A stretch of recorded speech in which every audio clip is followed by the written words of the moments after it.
समृद्ध दयालु पूज्य स्वामी जी महाराज, आज के इस प्रातःकालीन लघु सत्संग में सम्मिलित होने वाले समस्त सत्संगी प्रेमियों, संत मत के प्रेमियों को बड़ी सतर्कता के साथ अपने नाम की कमाई में लगे रहना चाहिए। ये असली काम है, असली दौलत जो तुम्हारे साथ जाने वाली। बाकी जितना कुछ आप दो आंखों से देख रहे हो, दो कानों से सुन रहे हो, ये सब यहीं का यहीं रह जाएगा।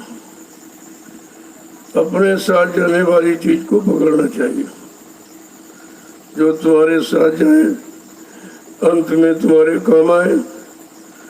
तो जब आप सत्संग में आओगे तो आपकी समझ में ही आएगा क्या छोड़ना है, क्या पकड़ना है, क्या जानना है, क्या नहीं जानना, क्या खाना क्या नहीं खाना है, किसका खाना किसका नहीं खाना है।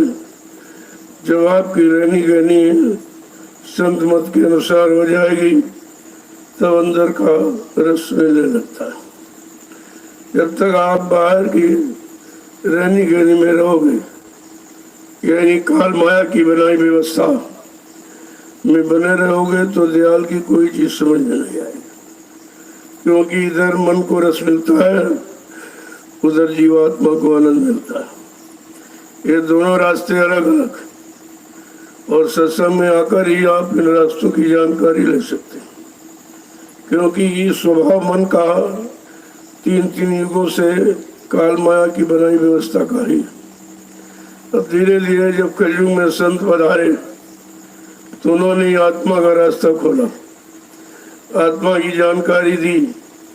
आत्मा कहाँ से आई है, कैसे आई है, कैसे जाएगी, किसके द्वारा जाएगी, कौन ले जाएगा, कौन पहुंचाएगा, ये सब जानकारी सत्संगी से मिलेगी।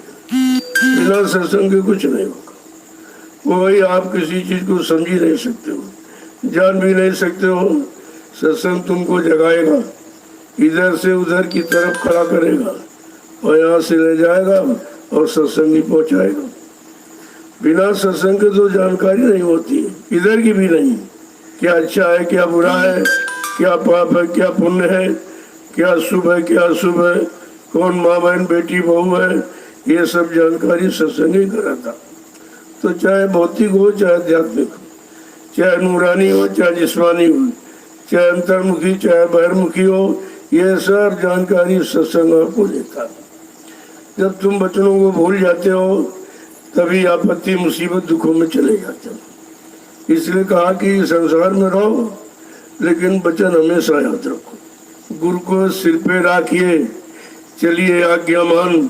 का भक्त को तीन लोग बना, जो गुरु के आदेश को मानता है, वचनों को सिर माथे रखता है, कहा उसका काल माया कुछ नहीं कर सकता। रहेगा यहाँ लेकिन फंसेगा नहीं, करेगा यहाँ लेकिन फंसेगा नहीं।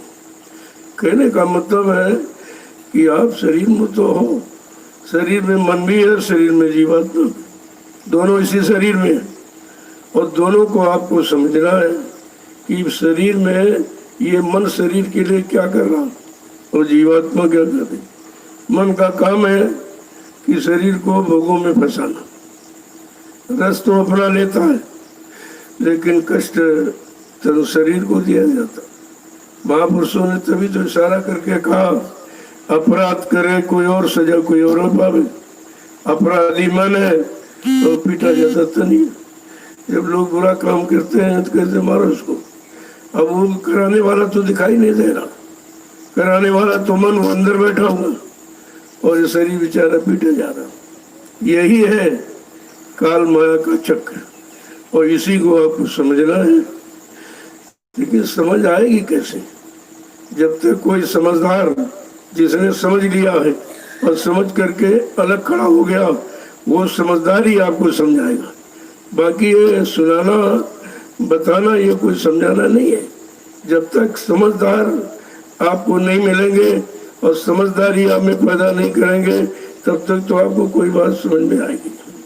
कानों का विषय तो सुनना है, चाहे तुम अच्छा बोलो चाहे बुरा बोलो सुन लेगा, और सुन करके मन को सप्लाई कर देता और मन रानी संकल्प विकल्प करके बुद्धि को देता और बुद्धि निश्चय करने लगती। ये अंदर का है। अब ये है कि जैसे में मन को लगाओगे वैसा ही मन की सोच बन जाती, और जैसा मन की सोच बन जाएगी वैसे वो संकल्प विकल्प करने लगेगा और बुद्धि उसी में निश्चय ले लेती। कहा जब सत्संगों में आओगे तब इन सब का काम आपकी समझ में आएगा कि मन का काम क्या है और चित्त का काम क्या है और बुद्धि का काम क्या है। लेकिन ये को बिना सत्संग के हम जान लेंगे तो कोई नहीं जानता। अगर जान जाते तो काल माया के देश से निकल जाते हो। सब इसी में फंसे पड़े हैं।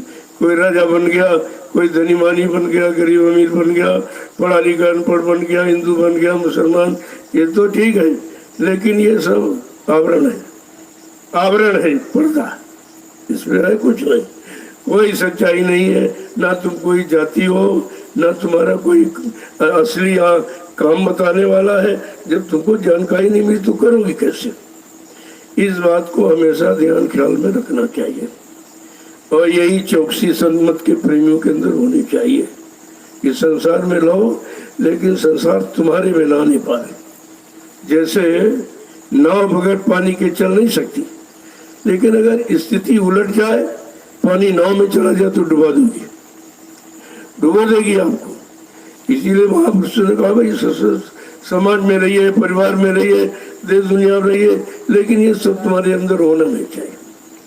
जब जैसी स्थिति परिस्थिति देखो तब अपना काम बना लो धीरे से। जब ये महापुरुषों से पता चल गया कि ये शरीर किराए का मकान है, ये आपको भाड़े पर मिला, तुम्हारा नहीं है, तो जितना ज्यादा हो सके इस शरीर से आध्यात्मिक कार्य करो। भौतिक कार्य तो जानते हो आप, लेकिन भौतिक कार्यों के बारे में कोई जानकारी आपको थोड़ी है। वो तो मन की भागदौड़ के कारण फट से उसने पकड़ लिया और तुम समझते यही असली है। मन की पकड़ झूठी है और आत्मा की पकड़ असली है। अब आपको इसमें निर्णय लेना है कि मन के अनुसार चले कि आत्मा के अनुसार चले। आत्मा के अनुसार चलोगे जब कोई आत्मज्ञानी, नाम भेदी, शब्द भेदी, कोई सदगुरु मिल जाए, वो तुमको यानी मन की भी चाल और जीवात्मा की चाल दोनों बता देगा। जब सतज्ञानी कलयुग में संत पधारे तो उन्होंने इशारा करके यही कहा कि 3 युगों से तुम मन का कहना मान रहे हो, फंसे पड़े नहीं निकल पाए। कहा वैसा करो, अब थोड़ा मेरा कहना मान लो। कहना क्या बताया कि मन के कहे चलो मत कोई, और सतगुरु कहे करो तुम सोई। जो मन का कहना मान कर 3 युगों से फंसे पड़े हो और निकल नहीं पाए हो, और जब तक मन का कहना मानते रहोगे, मन को उसके अनुसार सामान भोगों का देते रहोगे, तब तक आप में समझ नहीं आई। ये ज्ञान नहीं है। ये तो पेट भरना, आहार निद्रा भय मैथुनस्य, खाना पीना और बच्चे पैदा करना और मतलब यानी मन मुक्त त्याग करना, ये तो सारी योनियों है। ये तो शरीर का स्वभाव है। अगर इसी स्वभाव में ही जीवन गंवा दिया फिर शरीर लेने का मतलब क्या हुआ? ये मनुष्य मंदिर मिलने का मतलब क्या हुआ? अरे भाई ये बाहर के मंदिर में आप क्यों जाते हैं कि कोई इच्छा है, जबकि वहां पूरा करने वाला कोई नहीं। वो तुम्हारा शुद्ध अच्छा संकल्प भी तुमको वहां ले जाता, और अपने उसी शुद्ध संकल्प का तुम लाभ उठाते हो। तुम कहते यहाँ कुछ मिल गया, अरे वो तो जड़ है, वहां क्या मिलेगा? तुम्हारे अंदर चेतन जीवात्मा है और शरीर जड़ है, और शरीर को जान ले जा रहे वो भी जड़ है। अब अभी जड़ चेतन के बारे में जानकारी नहीं। कितने धनी मानी ज्ञानी ऋषि मुनि महात्मा इस जड़ता की ममता को समझ नहीं पाए, लेकिन क्योंकि उनको समय का बताने वाला कोई समझदार नाम भेदी शब्द भेदी सदगुरु नहीं मिला, इसलिए उनको जानकारी नहीं मिली। और आप कितने बड़े भाग्यशाली कि बिना खोजे, बिना ढूंढे, बिना बुलाए आपको मिल गए। और बिना मांगे आपको अमोलक धन दे दिया। ये जिसको नामदान कहते हो, ये तो ऋषि मुनियों को नहीं मिला, जो हजारों वर्ष तपस्या करते रहे, शरीर को एकदम सुखा दिया, हड्डियों को गला दिया और सारे भोगों से एकदम परे, पाक साम निर्मल पवित्र रहे, लेकिन ये नाम युक्ति उनको नहीं मिली, क्योंकि उस समय संत नहीं आए थे। ये तो कलयुग के जीवों को सौभाग्य दिया उन्होंने, जबकि कलयुग सबसे खराब, सबसे गंदा, मतलब यानी तन भी गंदा, मन भी गंदा, इंद्रियां भी गंदी, खान पान गंदा, रहन सहन सब गंदा है। लेकिन दया देखो कितनी की कि चलो ऐसे कमजोर निर्बल जीव के लिए मृत्यु लोक मंडल में पधारे, अपना वो खुशनुमा चेतन सुंदर देश को छोड़ करके इस गलीज और गंदगी में आ गए।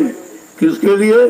अपनी जीवात्माओं को जगाने के लिए, अपनी जीवात्माओं को लेने के लिए, अपनी जीवात्माओं को घर पहुंचाने के लिए आ गए। ऐसा हमदर्द इस मृत्यु लोक मंडल पर कभी नहीं आया। अब उस हमदर्द की बातें आप नहीं सोच, जो तुम्हारा हमदर्द है, तुम्हारा सहयोगी है, तुम उसकी बातें नहीं सोच पाते कि वो सब क्यों कर रहे हैं, क्यों कह रहे, किसके लिए कह रहे, कहाँ के लिए कह रहे। जब सत्संग का वचन सुनोगे और सुन करके उस पर गुणन मनन करोगे और फिर अपने जीवन में एक एक शब्द को उतारोगे तो सत्संग का पूरा लाभ मिल जाएगा। इसीलिए कहा भाई सत्संग कोई कथा वार्ता नहीं है, कोई भाषण प्रवचन नहीं है, ये तो आत्मज्ञान है, ये शब्द ज्ञान है, जो शब्द भेदी नाम भेदी से ही मिलता है। बाकी दुनिया भी लोभी लाची नहीं दे सकता इसको। कितनी बड़ी चीज और कितने खराब जीवों को दे दी। कलयुग का जीव सबसे खराब, लेकिन उन्होंने खराब नहीं माना। उन्होंने कहा कलयुग समयान युग जो नर कर विश्वास। कलयुग के समान जीवात्माओं की कोई अच्छा युग नहीं है, लेकिन संत महापुरुषों के वचनों पर विश्वास हो जाए। बात तो विश्वास की है, और विश्वास कब होगा, कैसे होगा? जब शंका, संदेह, भूल और भ्रम ये सब निकाल दोगे और पाक साफ निर्मल पवित्र हो जाओगे, तब उनके वचनों पर विश्वास होगा।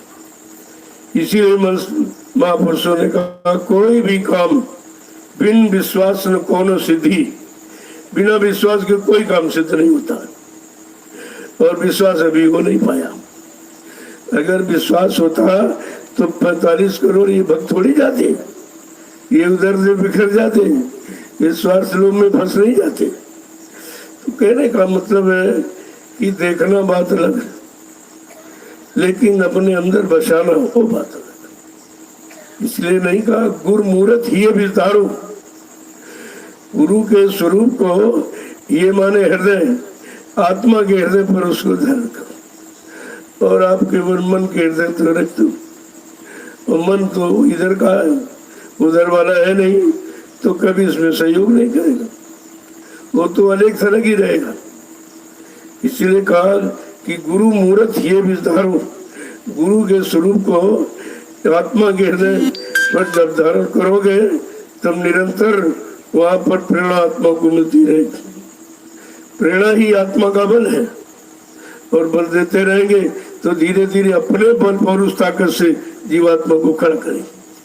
जीव की बस की बात नहीं, क्यों जानते ही नहीं वो, क्योंकि कभी आत्मज्ञान आ रहा नहीं, या अक्षर ज्ञान रहा। ये पढ़ लो, ये पढ़ लो, ये कर लो, ये ले लो, मजे दे दो, मतलब ये छोड़। इसके अलावा तो किसी ने बताया नहीं है कि आत्मज्ञान क्या है। पहली बार लोगों को ही नहीं मालूम कि आत्मा क्या है। ये शरीर आत्मा के द्वारा चलता है कि बाहरी सामान खाने पीने चलता। अब लोग यही नहीं सोच पाए, वो तो समझते हैं कि रोटी खाते हैं, सब्जी दाल खाते हैं, इसी से सब चल रहा है। अरे जीवात्मा इसका प्रयोग नहीं करती। जब तक वो है तब तक तुम्हारा शरीर चेतन अवस्था में रहेगा। जैसे वो निकल गई तो फट से मुर्दा, एकदम मुर्दा हो जाता। ये तो लोगों को समझना चाहिए कि आखिरकार कि हम खाना भी रखे, दूध सब्जी सब रखे, तो मतलब यानी प्रयोग क्यों नहीं करता? अगर शरीर प्रयोग करता होता तो जीवात्मा निकल गई, शरीर तो तब भी पड़ा, फिर क्यों नहीं प्रयोग करता? कहने का मतलब ये जड़ पदार्थ और जड़ सामान तभी आप प्रयोग कर सकोगे जब तक जीवात्मा शरीर में रहेगी, चेतन शक्ति देती रहेगी। वो चेतन शक्ति के द्वारा ही आप जड़ पदार्थों का प्रयोग कर सकते। जैसे चेतन शक्ति निकली तो मुर्दा। अभी तक ज्ञानी ध्यानी ऋषि मुनियों ने भी ये नहीं जान पाया, ये आत्मज्ञान उनको नहीं मालूम है, ये रास्ता आत्मा का उनको भी नहीं मालूम, क्योंकि ये रास्ता किसी ने खोला नहीं था। वो तो जो रास्ते के जानकार हैं और जिन्होंने ये रास्ता बनाया और पूरी जानकारी है किस रास्ते से कैसे होकर जीवात्मा को ले जाया जाएगा और उसको अपने असली घर पहुंचाएगा। तो वो कितना बड़ा राज है जो जीव के बस कर नहीं। जब ज्ञानी ध्यानी ऋषि मुनि ब्रह्मचारी वो नहीं जान पाए, तो ये कलयुग का बेचारा गंदा अल्पायु अल्पज्ञ ये जीव बेचारा क्या समझेगा। तो जब समझदार मिल गया तो आसान हो जाएगा। अब समझदार मिल गया तब भी काम आपका नहीं हो, समझदार को देख रहे हो तब भी काम नहीं बन पा रहा। जब तक समझदार की समझदारी जो वचन है, वचन जब वचनों को जब तक सुनोगे और समझोगे फिर उस पर विचार करोगे और इसके बाद निश्चय करने के बाद ही आपको सत्संग वचनों का लाभ मिलेगा। और सत्संग वचन तुमको हर तरफ से बचाएगा, चाहे भौतिकता हो चाहे आध्यात्मिकता हो, इन सब से परे ले जाएंगे। न तुमको शुभ में फंसने देंगे न अशुभ में, क्योंकि शुभ अशुभ ये भी दोनों में बंधन है। चलो जैसे पाप पुण्य कहते हो तो पाप को समझ लोगे तो छोड़ दोगे, लेकिन पुण्य को नहीं समझोगे। पुण्य को तो कोई छोड़ ही नहीं सकता, क्योंकि पुण्य को अच्छा बताया ज्ञानियों ने ध्यानियों ने। लेकिन संत महापुरुषों ने कहा अरे पाप तो पाप है, लेकिन पुण्य पाप का बाप है जिसे आप छोड़ नहीं सकते। और दोनों ही बंधन और दोनों ही बेड़ियां हैं। पाप है लोहे की बेड़ी और पुण्य सोने की, तो बेड़ी तो आपको खलेगी। बेड़ी माने बंधन, बंधन चाहे पुण्य का पाप का दोनों आपको फंसा के रखेगा, ये निकालने का काम नहीं करे। लेकिन संत महापुरुषों ने कहा शुभ अशुभ जब दोनों को त्याग दोगे, निष्काम भाव हो जाओ, निष्कर्म कर्म करो। निष्कर्म क्या है? ये नामदान और जीवों को आत्मा को जगाना, घर पहुंचाना, ये निष्कर्म। इसमें कोई स्वार्थ, कोई लोभ लालच और किसी के प्रति कोई मतलब गलत भाव, किसी का नुकसान नहीं। अपनी जीवात्मा को जगा रहे, अपने घर ले जा रहे, लेकिन आप केवल सीमित रह गए। अब महापुरुषों ने अपनी जीवात्मा को जगाया तो करोड़ों को जगा दिया। जैसे 1,00,000 दीपक चिराग बुझे पड़े हो, वो 1,00,000 गिनती तुम्हारे लिए बेकार, उनमें प्रकाश नहीं है। और एक अगर जलता हुआ चिराग, उस चिराग से इनको स्पर्श कर दो तो करोड़ों जल जाए। जब इनसे मिलन हो जाएगा और ये सबको स्पर्श करें तब सबको जगाएंगे। जैसे एक जलता हुआ चिराग बुझे चिरागों को कैसे जलाता है, जब हर चिराग से उसका आप स्पर्श करेंगे, मिलाएंगे आप। ये सब कितना बारीकी है। इस बारीकी राज को तुम 1-2 दिन में जाना चाहते, 1-2 घंटे में जाना, अरे पूरा जीवन निकल गया। और लोग समझ ही नहीं पाए, क्योंकि जो समझदार आए वो केवल इशारा मात्र, कबीर साहब से लेकर जितने संत केवल इशारा मात्र किया। ये नहीं किया कि नहीं जबरदस्ती इसको पाक साहब निर्मल प्रवेश करके ले जाएंगे। ये तो मालिक का काम है। तभी तो लोग इस व्यर्थ को नहीं समझ पा रहे, क्योंकि मालिक कभी भूमंडल पर आया नहीं। उसका काम, उसकी जानकारी किसी को मालूम नहीं। कोई लेख फेंक तो उसका है नहीं एकदम। तो कहने का मतलब है ये बिल्कुल एक नया रास्ता है जीवात्माओं को अपने घर पहुंचाने का। अब धीरे धीरे जब सत्संगों में आते रहोगे, वचनों को सुनते रहोगे, सेवा में लगे रहोगे, सुमरन ध्यान भजन में नित्य समय सुबह शाम देते रहोगे, तो धीरे धीरे ये सब समझ में आ जाए। अब जैसे लोग कहते हैं हमारा सुनाई नहीं देता दिखाई, तो ये आपसे भी कहा गया, ये आपसे कहा गया कि भी सुनाई देगा दिखाई। केवल कहा अभ्यास करो, ये अभ्यास है। जो सुमरन ध्यान भजन 15-15 मिनट का समय जो बताया, केवल अभ्यास है। ट्रेनिंग पीरियड जिसे कहते हैं, तो ट्रेनिंग पीरियड में कोई तनख्वाह थोड़ी मिलती है, वो अपने पास से लगाना पड़ता है। और पाने का समय है 3 घंटा सुबह, 3 घंटे शाम, 6 घंटे, और 1 घंटा प्रातः, 7 घंटे। जैसे मजदूरी पाने का समय बाहर में 8 घंटे, 8 घंटे से कम करो तो मजदूरी कट जाती है। ऐसे अध्यात्म में 7 घंटे करता। जब साधक इस साधना यहाँ तक पहुँचता है, एकदम दृढ़ता, मजबूती और विश्वास पक्का हो जाता, वो पाते हैं। अभी तो आप में दुविधा है, पता नहीं मिलेगा कि नहीं मिलेगा, है कि नहीं है, ये असली गुरु है कि नकली है, ये हमको ले जाएंगे बीच में छोड़ देंगे। कितनी शंकाओं से भरा जीव, बताइए कैसे पाएगा। पहले शंका जैसी गंदगी निकाल बाहर करो, क्योंकि शंका आपको लगने नहीं देगी, शंका आपको टिकने नहीं देगी, शंका आपको समझने नहीं देगी, और शंका आपको करने भी नहीं देगी। शंका बड़ी दुखदाई। सत्संगों में आपको बराबर जानकारी दी जा रही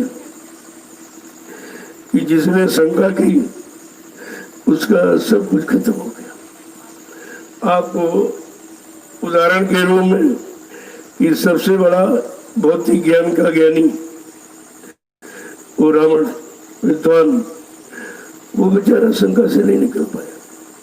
जो 4 वेद 6 7 18 पुराणों का क्या था, शंका जैसी बीमारी से वो मुक्त नहीं हो पाया। और वो शंका, इसी शंका में सोने की लंका चली, कुछ नहीं बचा। और शंका किसमें की? जो ऋषियों ने राम नाम जगाया, और जो राम नाम लेके शक्ति आई उसको वही नाम दिया जाता, उसको भी राम राम कहा गया। जो राम नाम लेकर शक्ति आई उसको भी राम कहा गया, जो कृष्ण नाम शक्ति आई उसको भी कृष्ण कहा गया, जो हरि नाम शक्ति लेके आया उसको हरि नाम कहा गया। ये तो जो नाम से काम करता उसी को भी नाम उसको दे दिया गया। तो मतलब यानी अब वो जो गुरुदेव नाम आ गया, तो कितनी बार सत्संग में आपसे कहा, अरे भाई तुम तो जय गुरुदेव हो गए और हम तो बाबा के बाबा ही बने रहे। तुमको लोग देखते हैं जय गुरुदेव, और नाम भी दे भाई जय गुरुदेव जरा। कितनी बड़ी संज्ञा आपको मिली, कितनी बड़ी उपाधि मिल गई। और जय गुरुदेव नाम प्रभु का, यानी प्रभु की संज्ञा मिल गई केवल गुरु से जुड़ने के कारण, और गुरुमुख होने के कारण, और गुरु भक्ति में लगने के कारण तुमको वो यानी पद मिल गया जो यहाँ किसी को नहीं मिला। अब सब गुरुदेव कहने लग गया। तो पहले इस माहौल वातावरण को देखो। राम भक्त को किसी ने राम नहीं कहा, कृष्ण भक्त को किसी ने कृष्ण नहीं कहा, हरि भक्त को किसी ने हरि नहीं कहा, लेकिन गुरु भक्त को लोग जय गुरुदेव कहने लगे। पहले इस चीज को समझिए कि गुरु का जगाया नाम कितना महत्वपूर्ण है और कितना सब तरह से मान सम्मान सामान देने वाला। लेकिन ये तो समझो कि हम इस काबिल है कि नहीं। लोगों ने नाम दे दिया और जय गुरुदेव या गुरुदेव आपको कहने लगे, तो आपको ये सोचना चाहिए कि जब ये इन्होंने नाम दे दिया है, हमारा काम उसी के अनुसार होना चाहिए ताकि ये नाम बदनाम ना हो। अगर ये नाम बदनाम होगा तो गुरु बदनाम हो जाएगा। एक एक वचन पर ऐसी दृष्टि जमा के रखो कि वचन अपने से हटने मत हो, क्यों वचन ही तुमको चौमुखी यानी मतलब लाभ से जोड़ेगा चारों तरफ। जिधर जाओगे उधर लाभ, जिधर जाओगे उधर मान और सम्मान मिल जाएगा। ये सब ये तो बाहर की चीज दे रहा नाम, और अंदर का रस जब आत्मा को मिलेगा, ये नाम आत्मा के लिए ही फलीभूत है, मन के लिए है और आत्मा दोनों के लिए। तभी कहा कि भाव को भाव अनकार शहू और नाम जपत मंगल दिवसो। भाव को भाव में कैसे भी तो, जैसे जहर को चाहे पैर चुके खाओ चाहे गाली दे, लेकिन जहर अपना काम करे, वो बदलता नहीं है।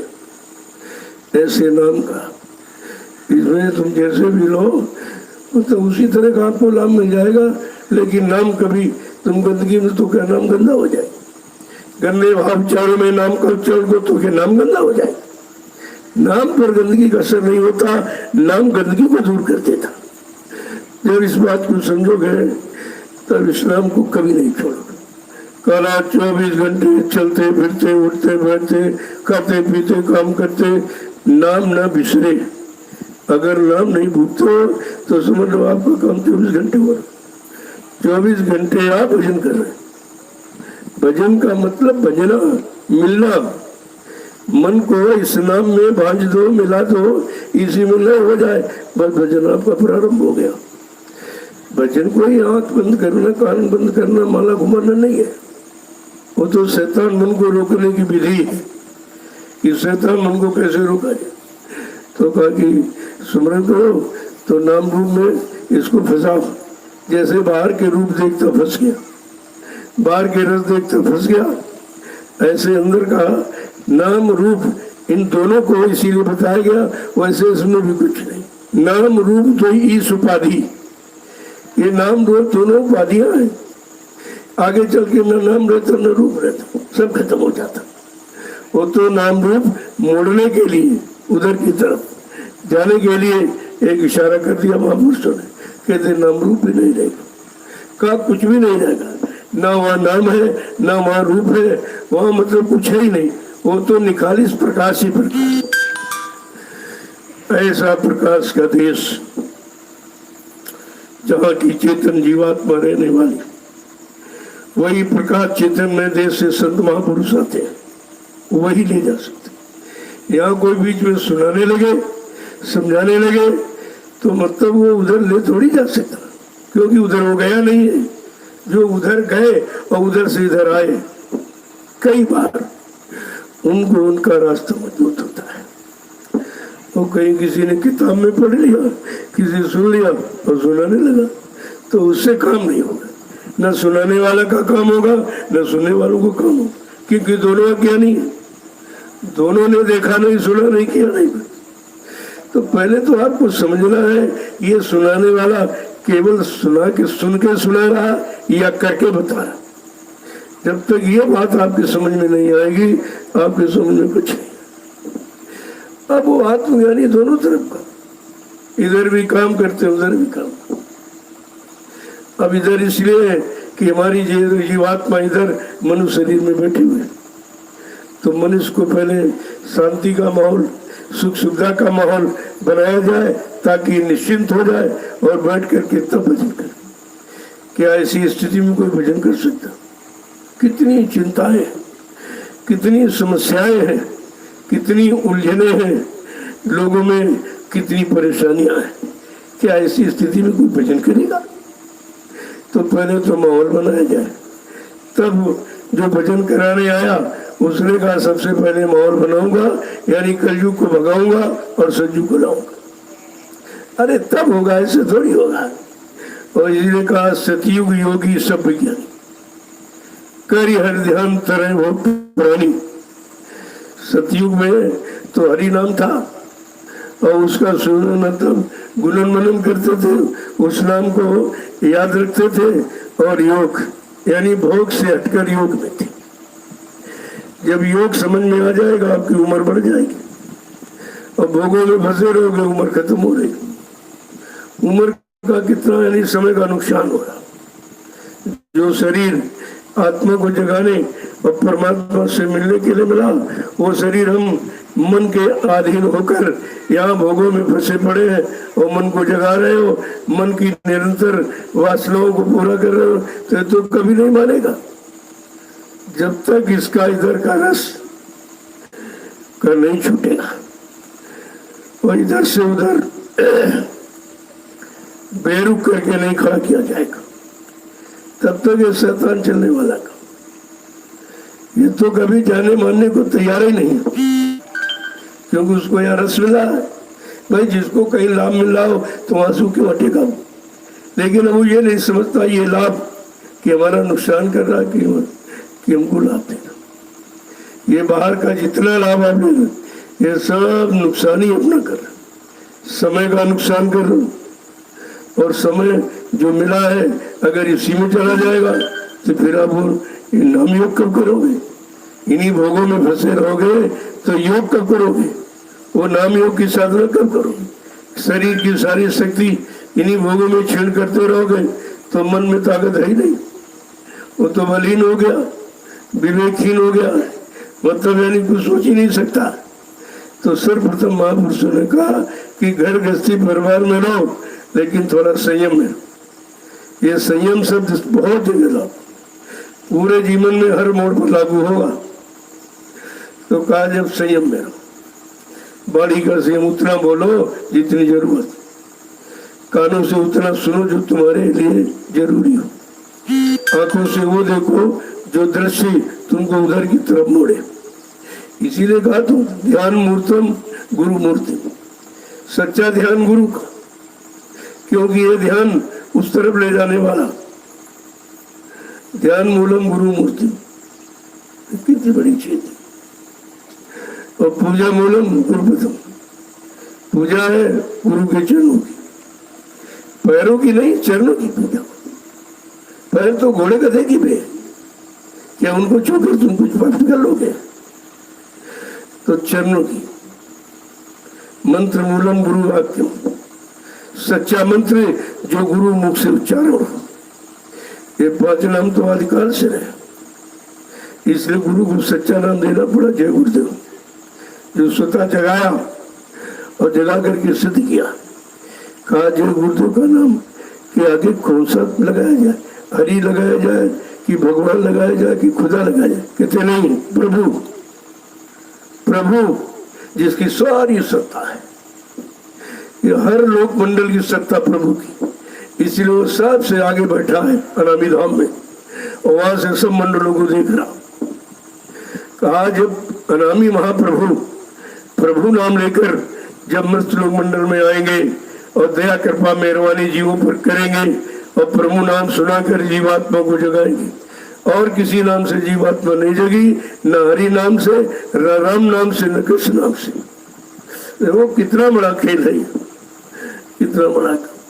कहा प्रभु नाम लेकर के जब वो आएंगे और मानव चोला मृत्यु लोक मंडल में धारण करेंगे और प्रभु नाम का प्रचार कराएंगे और प्रभु नाम से जीवात्माओं को जगाएंगे और प्रभु नाम का बेड़ा भवसागर में लगाएंगे और जीवात्माओं को अपने घर पहुंचाएंगे।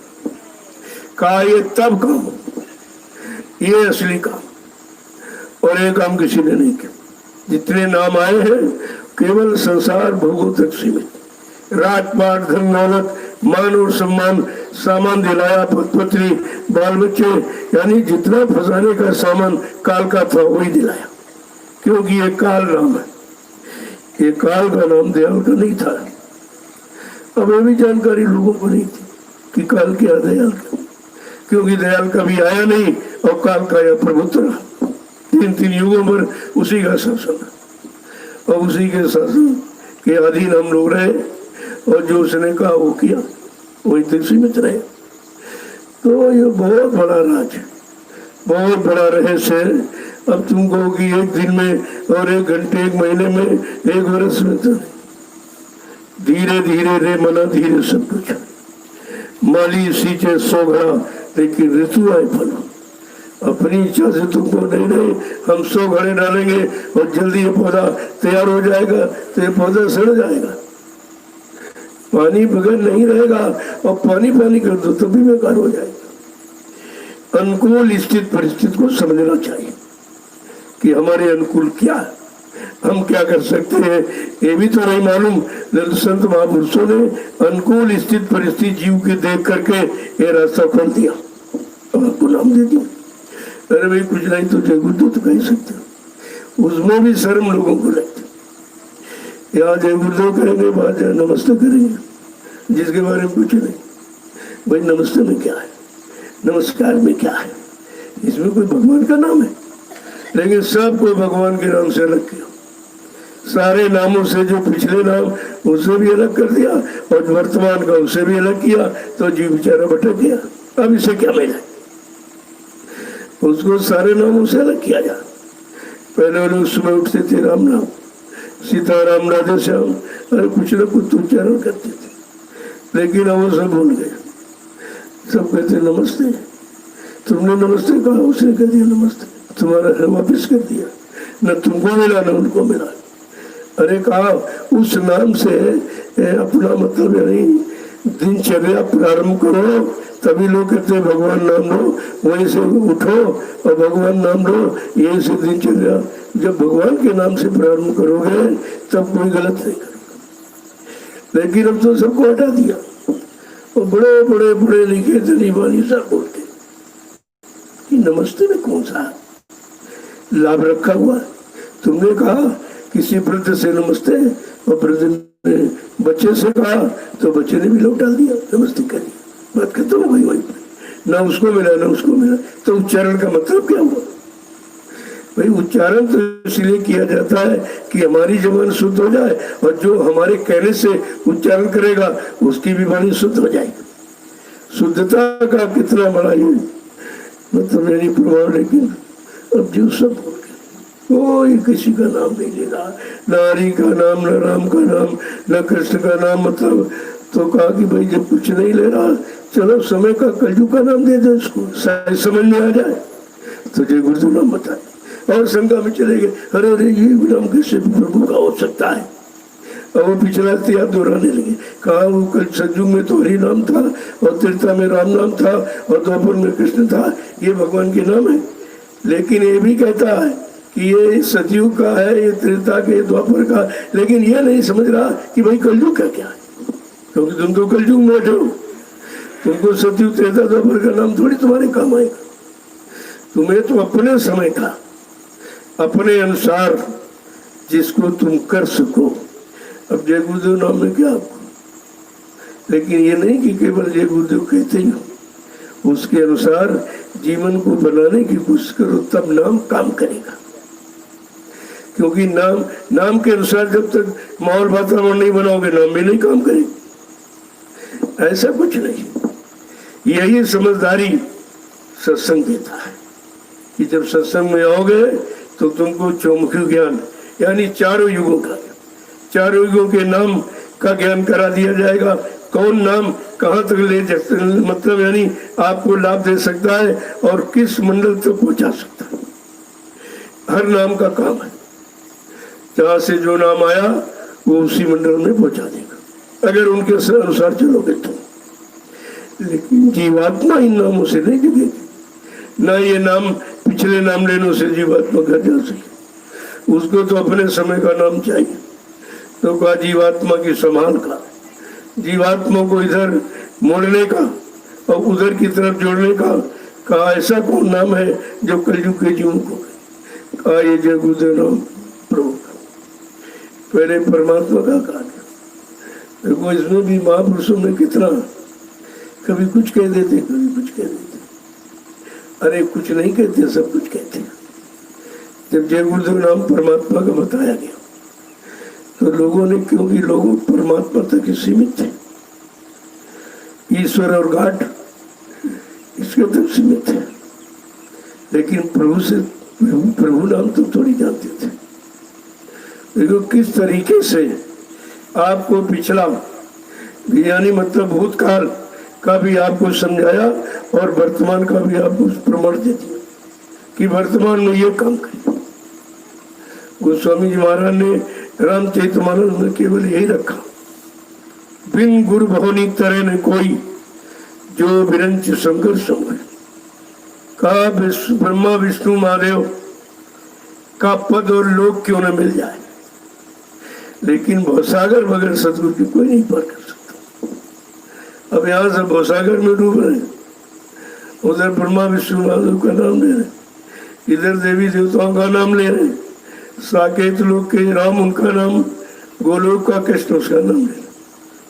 तो नाम लेने से काम थोड़ी हो जाएगा, और नाम ऐसे तुमको पहुंचा भी नहीं देगा।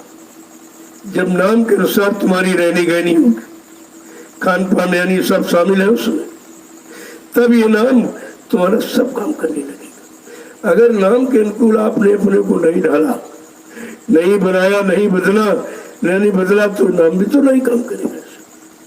पहले समझने की कोशिश करो। तब इसलिए महापुरुषों ने अपने अलौकिक और दिव्य और अनोखे ज्ञान को सत्संग के माध्यम से समझाने की कोशिश कि इसको सत्य का संग करा दो। सत्य संग सत्य का संग। जब तुम्हारा मन बुद्धि चित्त सब कर लेगा, सुधार क्यों नहीं होगा? पहले तो समझो तो कि सत्य ज्ञान क्या है और सत्य कहते किसे। यह सब जानकारी तो जब सत्संग शुरू हो तो पहले आओ, कोई वचन छूटने न पाए। अगर एक वचन छूट गया तो तुम भटक जाओ। अब ये जीव 45 करोड़ क्यों भटके? गुरु दरबार में क्यों नहीं रुक पाए? गुरु की शरण में क्यों नहीं रुक पाए?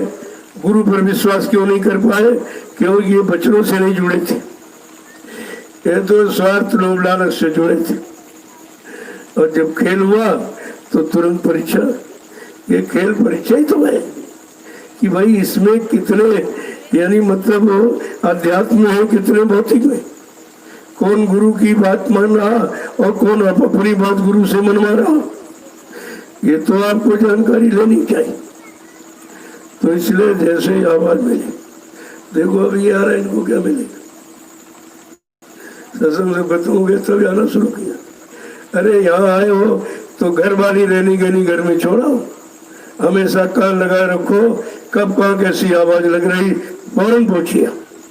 एक एक वचन इतना महत्वपूर्ण है। यही मथुरा में 45 करोड़ जीवों ने जब सत्संग को सुना ही नहीं और सत्संग के अनुसार चले नहीं तो सब भटक गए, सब भटक गए, सब भटक गए, एक भी जीव नहीं बचा।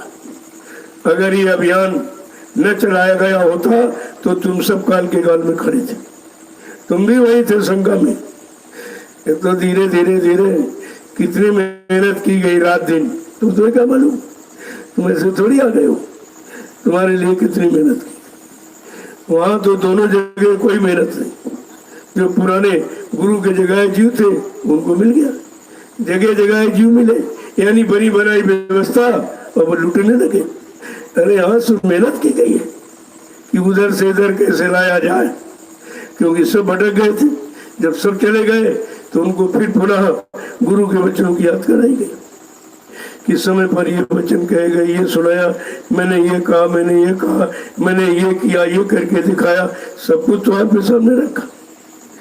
इतने बड़े 3 साकेत महायज्ञ जो धरती पर कोई नहीं कर पाया, वो भी आप भूल गए। और उन यज्ञों की महिमा कहा, मैंने 33 करोड़ देवताओं को खुश कर लिया है और वो अपने लोग में बैठ के बैठक कर रहे हैं सत्य की व्यवस्था की। ये सब आपको सुनाया कि एक से बात, अब ये समाज देश की व्यवस्था ठीक हो जाए, सुख शांति और न्याय और सुरक्षा सबको मिल जाए तो दूरदर्शी बना दिया गया। उसका 18 बरस प्रचार, उसको भी नहीं आप समझ पाए, न ले पाए। इसके बाद कहा चलो भाई 80% हमारे यहाँ काश्तकार है और बिना मतलब यानी अन्न के कोई जीवित नहीं रह सकता, तो अन्नदाताओं को सुरक्षित रखने के लिए भूमि ज्योतिक संगठन बना दिया। वो भी आपकी समझ में नहीं है। और जय गुरुदेव आध्यात्मिक 3 रास्ते आपके लिए बनाए, 3 में से तुमने एक भी नहीं पकड़ा। जब रास्ता नहीं पकड़ा तो भटक गए। भाई रास्ते की जानकारी नहीं होगी तो तुम विपरीत दिशा में चले जाओगे। तो ये सब जानकारी मिलने के बाद भी जीव नहीं समझ पाया, जबकि यहाँ इतनी मेहनत किसी ने नहीं। जीवों के लिए सरल रास्ते, इधर भौतिक का अध्यात्म का, और दूरदर्शी और भूमि ज्योतिक भौतिक और जय गुरुदेव आध्यात्मिक। तो दोनों रास्ते आपके सामने रखे गए, क्योंकि भौतिक की भौतिकता में आप फंसे हो। उससे कैसे निकाला जाए का दूरदर्शी द्वारा। और ये भारत कृषि प्रधान देश है, अन्न के बिना तो काम चल ही नहीं सकता, और रोटी का कोई कारखाना बना नहीं है।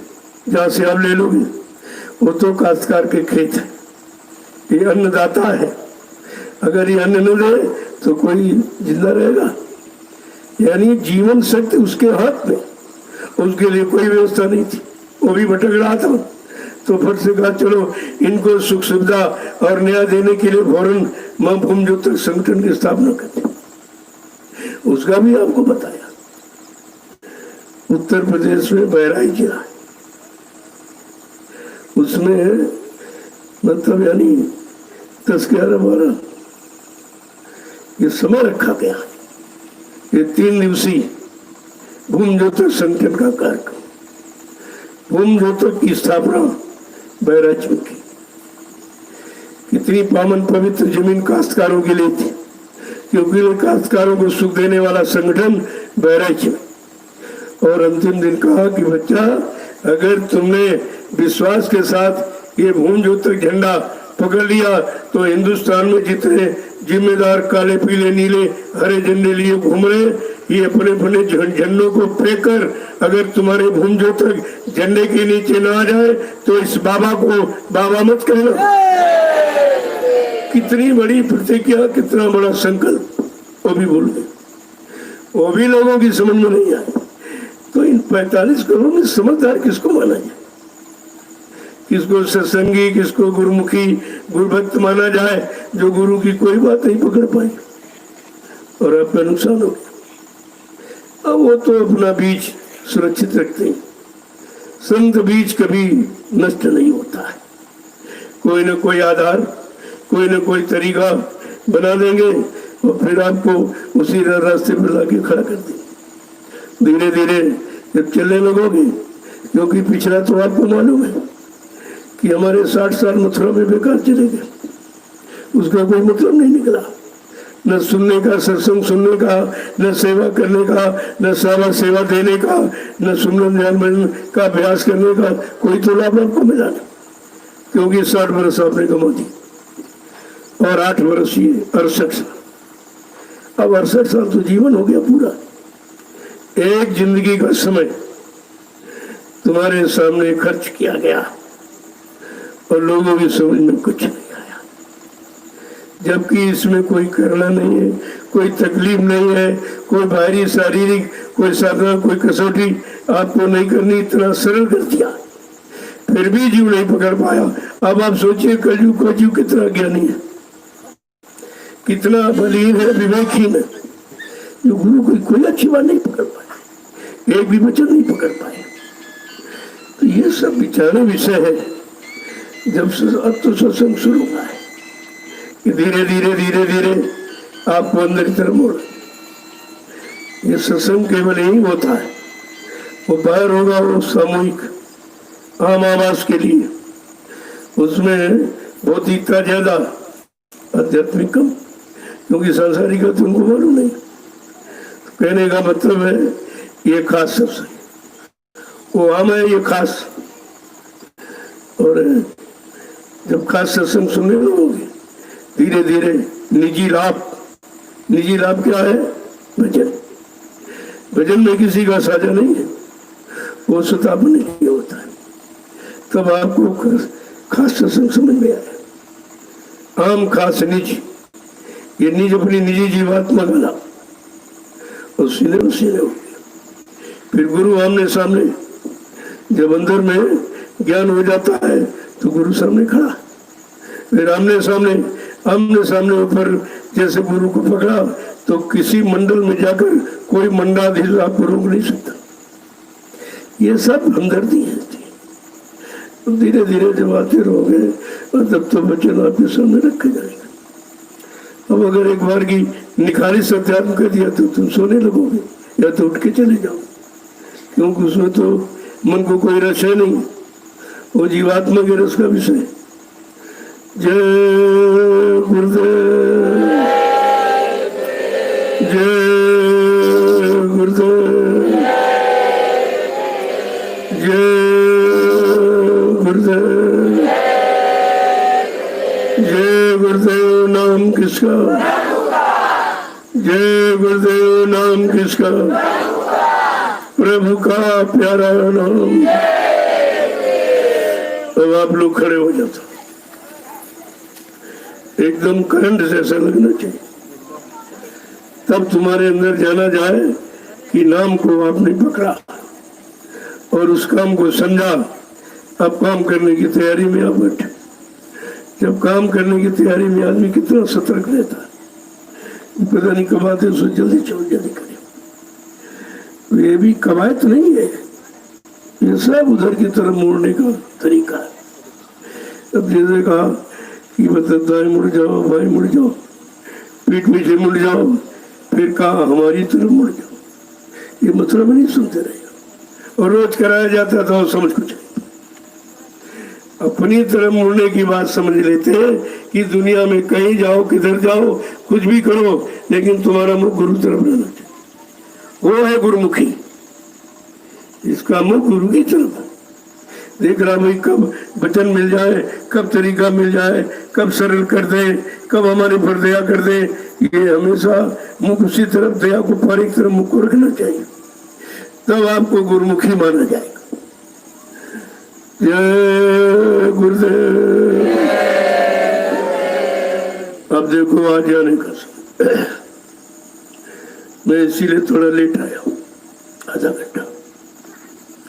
ये लोग जाने की तैयारी में होंगे, चलो भाई मतलब, क्योंकि अब यहाँ से धीरे धीरे निकलना और लोग आएंगे, उनको मौका मिल जाएगा। क्योंकि सरकार का कुछ नियम ऐसा बना दिया, उनको तो मालूम नहीं है।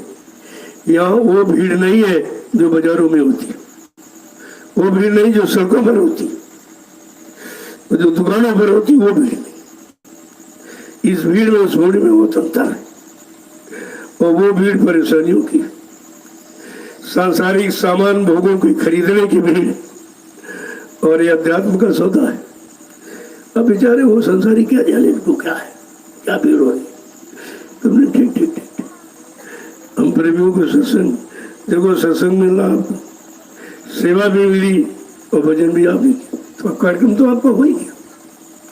कार्यक्रम में और कौन सा क्रम, अपने कार्य में अपना कौन सा क्रम बनाएंगे, सीरियल, तो भी तो आपको मालूम हो कि सत्संग और सेवा और भजन ये सीरियल, इसके अनुसार हम चलेंगे। तो आपका तो कार्यक्रम रोज ही हो रहा। अब वो ज्यादा भीड़ हो जाए तो बात ये हो नहीं पाती हो। छोटी भीड़ में ये सब बात आपको मिलती। आपने 8 साल जो भी सुना बाहर, वहाँ ये चीज चर्चा नहीं, क्योंकि चर्चा का विषय आम सत्संग का नहीं, वो खास का निज और सीने में सीने का, तीनों सत्संगों का लाभ होता है। तो आप लोग धीरे धीरे चलो ताकि दूसरे प्रेमियों को मौका मिल जाए। और सब ज्यादा आ जाएंगे तो सरकार घबरा जाती है। हमसे तो पहले भी उसको डर है, क्योंकि पिछला मैंने मिसाल यहाँ दे रखा कार्यक्रम का, उससे वो बहुत घबरा रहे हैं कि कहीं पर साल जैसा माहौल ना आ जाए तो हम क्या करेंगे। तुमने कोई पर साल आगे तो तुमने किया क्या था, क्या हमको तुमने सहयोग दिया? तुम्हारे सहयोग की जरूरत नहीं, क्योंकि ये समाज अलग है और तुम्हारा समाज अलग है। अब तुम इस आध्यात्मिक समाज को नहीं समझ पा रहे तो हम क्या करें? सब तो मतलब यानी पूरे हिंदुस्तान को घूमकर, इसलिए मैं परमिशन लेता था कि चलो सरकार के कान में आवाज पहुंच जाए कि हम कौन सा काम करने जा रहे हैं और आपसे परमिशन लें। फिर भी नहीं समझ पाए। वो तो मैंने पूरी फाइल बना रखी परमिशनों की कि धार्मिक देश में, धार्मिक धरती पर मैंने शुद्ध धर्म का संदेश देने के लिए हमको परमिशन लेनी पड़ती थी, और कहीं कहीं ये लोग देते भी नहीं। तो इनको समझ ही बिल्कुल नहीं ये कौन सा जो तुम कर रहे हो और तुम्हारे करने में कोई लाभ नहीं हुआ, और ये सबको लाभ दे देगा अगर इसके अनुसार आप चल पड़ो। 18 वर्ष साकार का प्रचार कराए, किसी ने माना? नहीं मानोगे तो कुदरत तो मना ही लेगी, आप मत मानो आप। लेकिन महापुरुष अपना पूरा संकल्प पूरा करते हैं, पूरा फर्ज, पूरा कर्तव्य सब पूरा करते हैं। उनको तुम्हारे न सुनने से नहीं, और तुमसे कोई सहयोग नहीं। जितने कार्यक्रम अन्य लोग कर रहे हैं सब सरकार के खजाने से पैसा, और ये कार्यक्रम 7 साल उधर 8 साल इधर 68 वर्ष चला, सरकार से नया पैसा, कोई व्यवस्था नहीं। और उनको ये दिखाया गया कि तुम्हारी व्यवस्था से हमारी व्यवस्था कैसी। अगर ये व्यवस्था पूरे देश में हो जाए तो इनकी ड्यूटी कम हो जाए।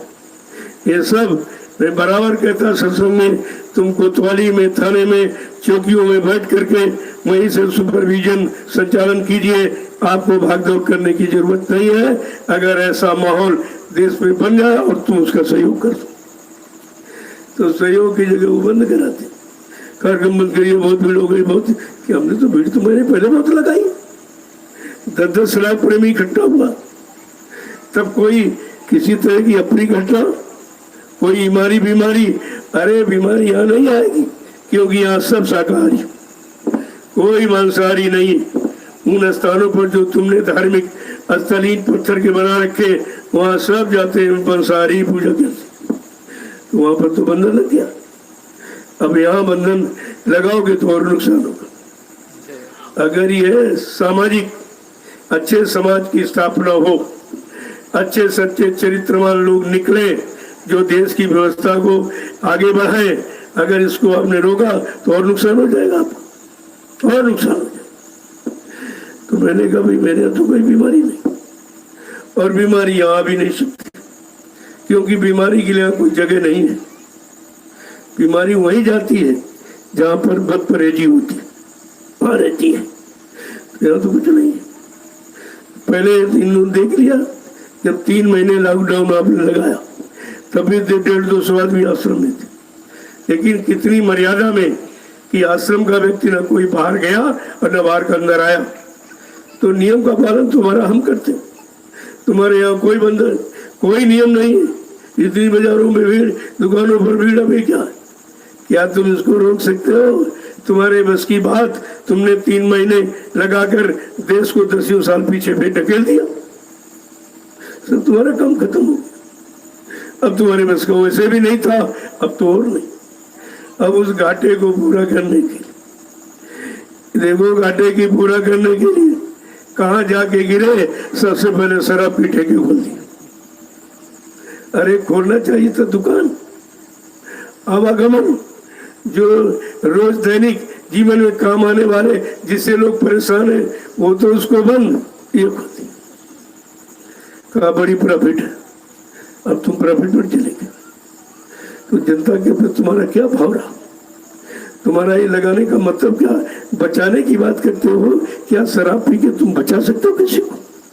या धनवान, बलवान, बुद्धिमान, चरित्रवान किसी शराबी को बना सकते हो? ये तो सब विनाश का कारण।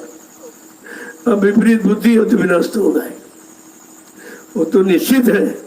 वो समय निश्चित, जिस समझ के समय आने के लिए 60 साल आवाज और 8 ही 68-60 आवाज लगाई गई इसी समय के लिए, और समय आ गया। अब नहीं माने, समय आ गया। अब उस समय से लड़ने की तुम्हारे पास कोई क्षमता नहीं, क्यों? प्रकृति से तुम नहीं लड़ सकते, और प्रकृति की कोई तुमको जानकारी नहीं कि प्रकृति नाराज कैसे हो गई, अब ये खुश कैसे होगी। न नाराजगी का कारण समझ पाए, न खुशी का। नाराज तो तुम्हारे कुकर्मों से हुई, जो मार काट, हिंसा, चोरी, कत्लेआम, व्यभिचार, कुबार, झूठ, छल, कपट, बेईमानी, इससे कुदरत सख्त नाराज हो गई। और बराबर आपको जानकारी दी गई कि कुदरत नाराज हो गई, अब कुछ करना चाहती है, और कुदरत का काम तुम्हारे हित में नहीं होगा। इसलिए अब भी तुम्हारे लिए मौका है, संत महापुरुष से वचनों को मान लो, तो देश बच जाएगा। आप भी बच जाओगे, तुम्हारा देश बच जाएगा। अरे महात्मा तो सब तरफ से लाभ देने आते, उनका कोई स्वार्थ का काम नहीं। लेकिन अब इतनी भीड़ हो गई है भेषधारियों की, तुम्हें सच्चे संत की पहचान ही खत्म। इसके बाद ज्यादा जमीन हो, बढ़िया आश्रम हो, और मतलब यानी तड़क भड़क और सब ये तो सांसारिकता ही है। वो भी अध्यात्म में प्रवेश किया कहाँ उसने, जो तुमको अध्यात्म का ज्ञान करा दे। अब बेचारे इतने ज्यादा संख्या, 1 करोड़ महात्मा, भेषधारी, दाढ़ी बाल, लाल पीला कपड़ा, छापा, तिलक, जनेऊ, चंदन, बंधन, ये सब पाखंड ही तो है। अरे भाई, शरीर में अगर ये सब करोगे तो शरीर तो जड़ है, इससे कौन सा काम कर दोगे? जब तक मन नहीं रंगेगा, मन में वैराग नहीं आएगा, सच्चा ज्ञान, तब तक कुछ नहीं होगा। तो एक तो बेचारे जानते नहीं, और बताओ तो मानते नहीं। अभी 2 बीमारी आ गई।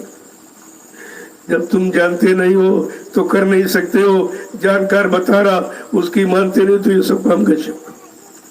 तो अभी मुसीबत और पड़ेगी। जब तक इनका मुख संत महात्माओं की तरफ नहीं होगा, उनके पास जाकर समाधान नहीं पूछेंगे, तब तक कुछ नहीं। कितना तुम जोर लगा लो, तुम्हारे जोर लगाने से कुछ नहीं होगा। जब ये बहुत खराब समय आ जाता है, तो उसके लिए भी महापुरुषों ने पहले ही इशारा किया था, जोर लगा ले अहले जमाने, कब तक जोर लगाएगा, जग में जय गुरुदेव का झंडा लहर लहर लहराएगा। ये सारे काले पीले नीले हरे लाल झंडे, इनको तो देख लिया गया, कुछ नहीं किया। किसी झंडे ने और झंडे के पंडे ने तो कोई काम देश का किया और देश को मुसीबत में जाके फंसा दिया। इन झंडों से तो कोई काम हुआ नहीं, क्योंकि ये झंडे स्वार्थ के, पद लोलुपता के, अपने लाभ के, इसमें समाज देश का कोई लाभ नहीं झंडों। अगर होता तो 70 साल की आजादी में कि झंडों का लाभ आपको मिल जाता।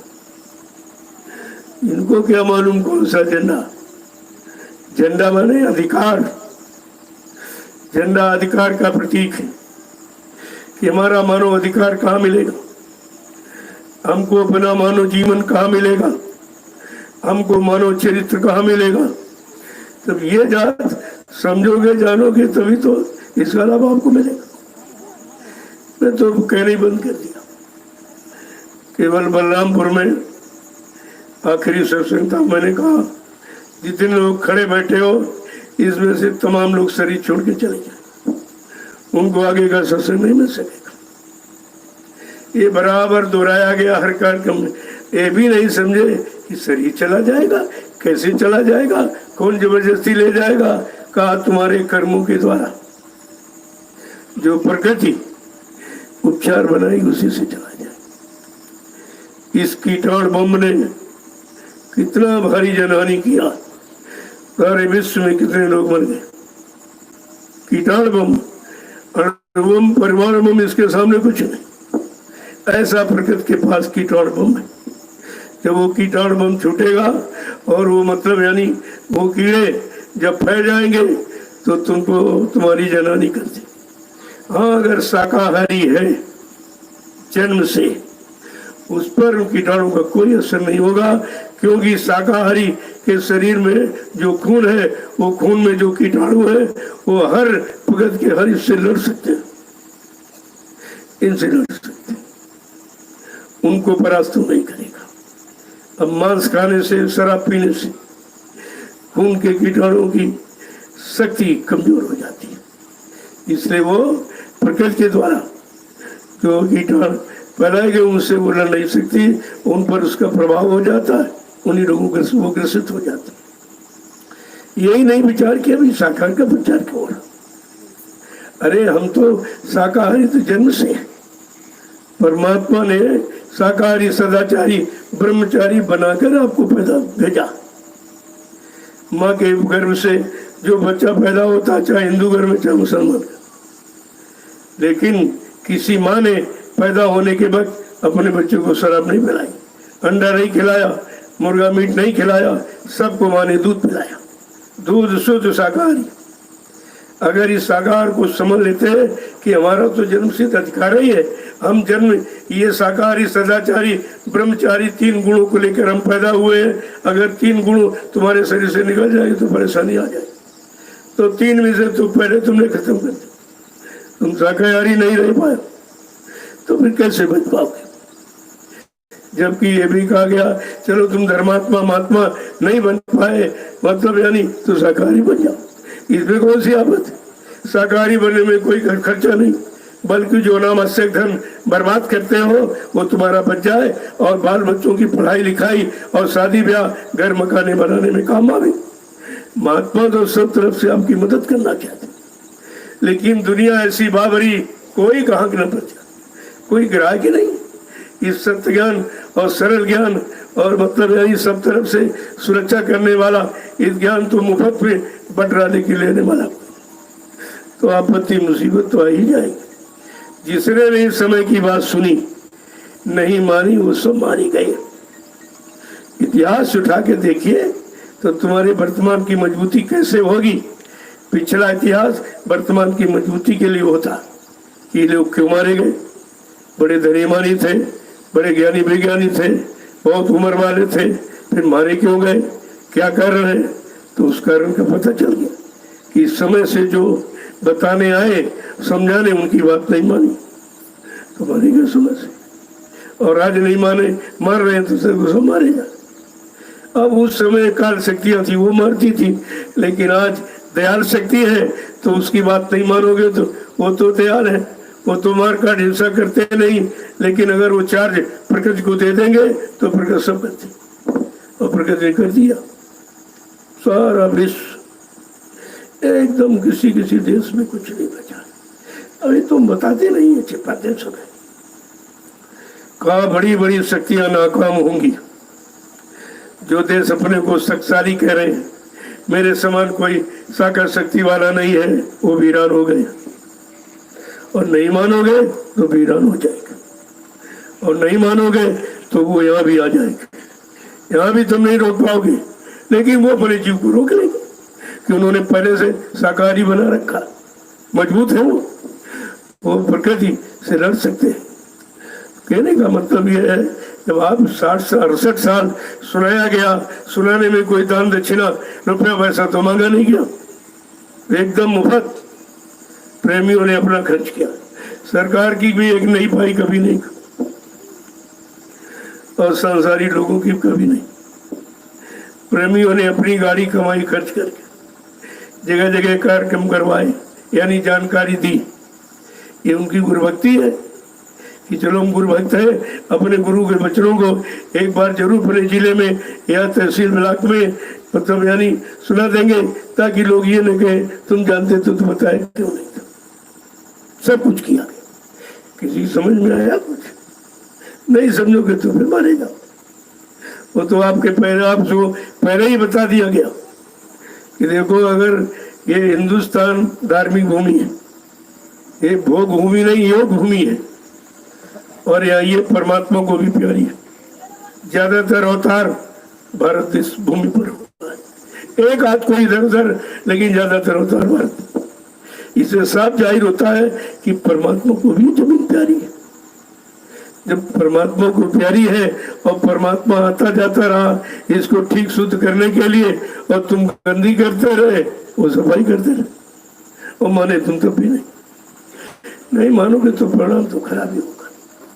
तो कहा कि अगर ये राम की धार्मिक भूमि और कृष्ण की कर्म भूमि और संतों फकीरों की योग भूमि पर से अगर ये मुर्दा मांस का भोजन न बंद कराया गया, और बुद्धि नासा नशा शराब जिसको पी लेने से बुद्धि पागल हो जाती है, माँ बहन बेटी बहू की पहचान खत्म हो जाती, अगर इसको बंद न किया गया तो कुदरत ने ऐसी जानलेवा बीमारियां तैयार की है कि मिनट नहीं लगेगा, गांव के गांव मुल्क मुल्क साफ हो जाएंगे।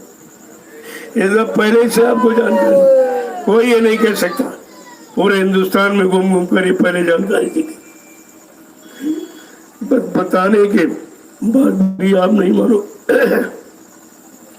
जबकि पिछली कहानियां जिससे तुम्हारा कोई संबंध नहीं, कोई लाभ नहीं दे सकता, वो कहानी सुना सुना कर कितना दान दक्षिणा लूटा गया, और समय का संदेश आपको मुफ्त दिया गया।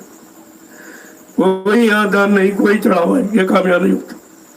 मैं ये काम करता नहीं हूँ, मैं किसी से एक नया पैसा कोई मांगता नहीं। अब ये प्रेमी श्रद्धा में अपनी सेवा भेंट करते हैं, तो मेरा कर्तव्य है इनकी गाड़ी कमाई का सही प्रयोग करते, जो तुम्हारे काम आए और तुम्हारे बाद लाखों लोगों के काम आएगा, ये आपका परमार्थ हो जाएगा। तो यहाँ धन इस तरीके से नहीं खर्च किया जाता, क्योंकि हमने मांगा नहीं है। जब मांगा नहीं तो हम इसको मतलब फालतू क्यों खर्च करेंगे। और श्रद्धा और सेवा में दिया हुआ धन फलीभूत होता है, जहाँ लग जाएगा वहीं काम कर देगा।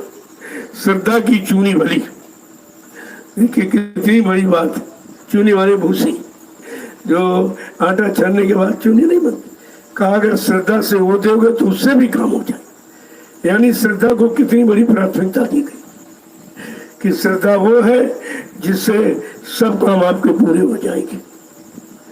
जय गुरुदेव, जय गुरुदेव, जय गुरुदेव नाम किसका, जय गुरुदेव नाम किसका, प्रभु का प्यारा नाम, जोर से बोलो,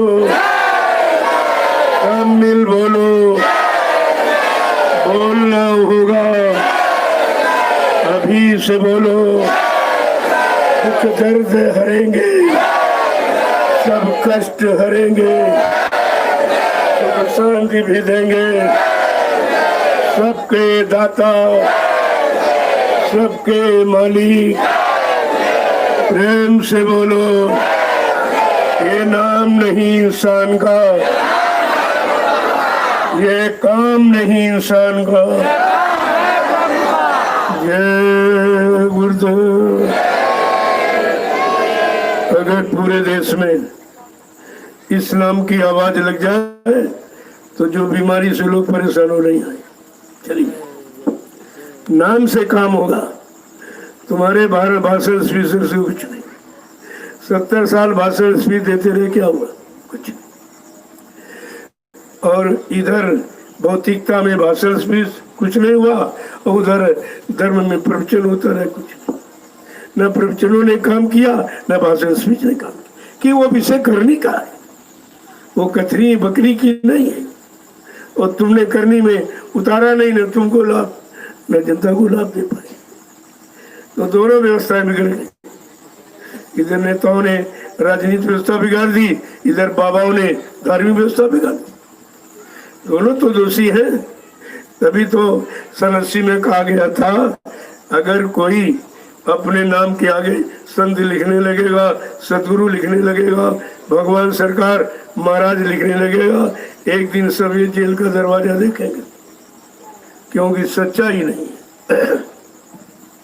जेल का दरवाजा देख, और देख रहे हो धीरे धीरे जा रहे, धीरे धीरे सब पहुंच जाएंगे बीमार। अभी सच्चे और अच्छे की पहचान हो जाएगी, नकली और असली की। ये सब होगा, ऐसा नहीं कुछ जो कहा गया है तुम्हारे सामने सब करके दिखा दिया जाए।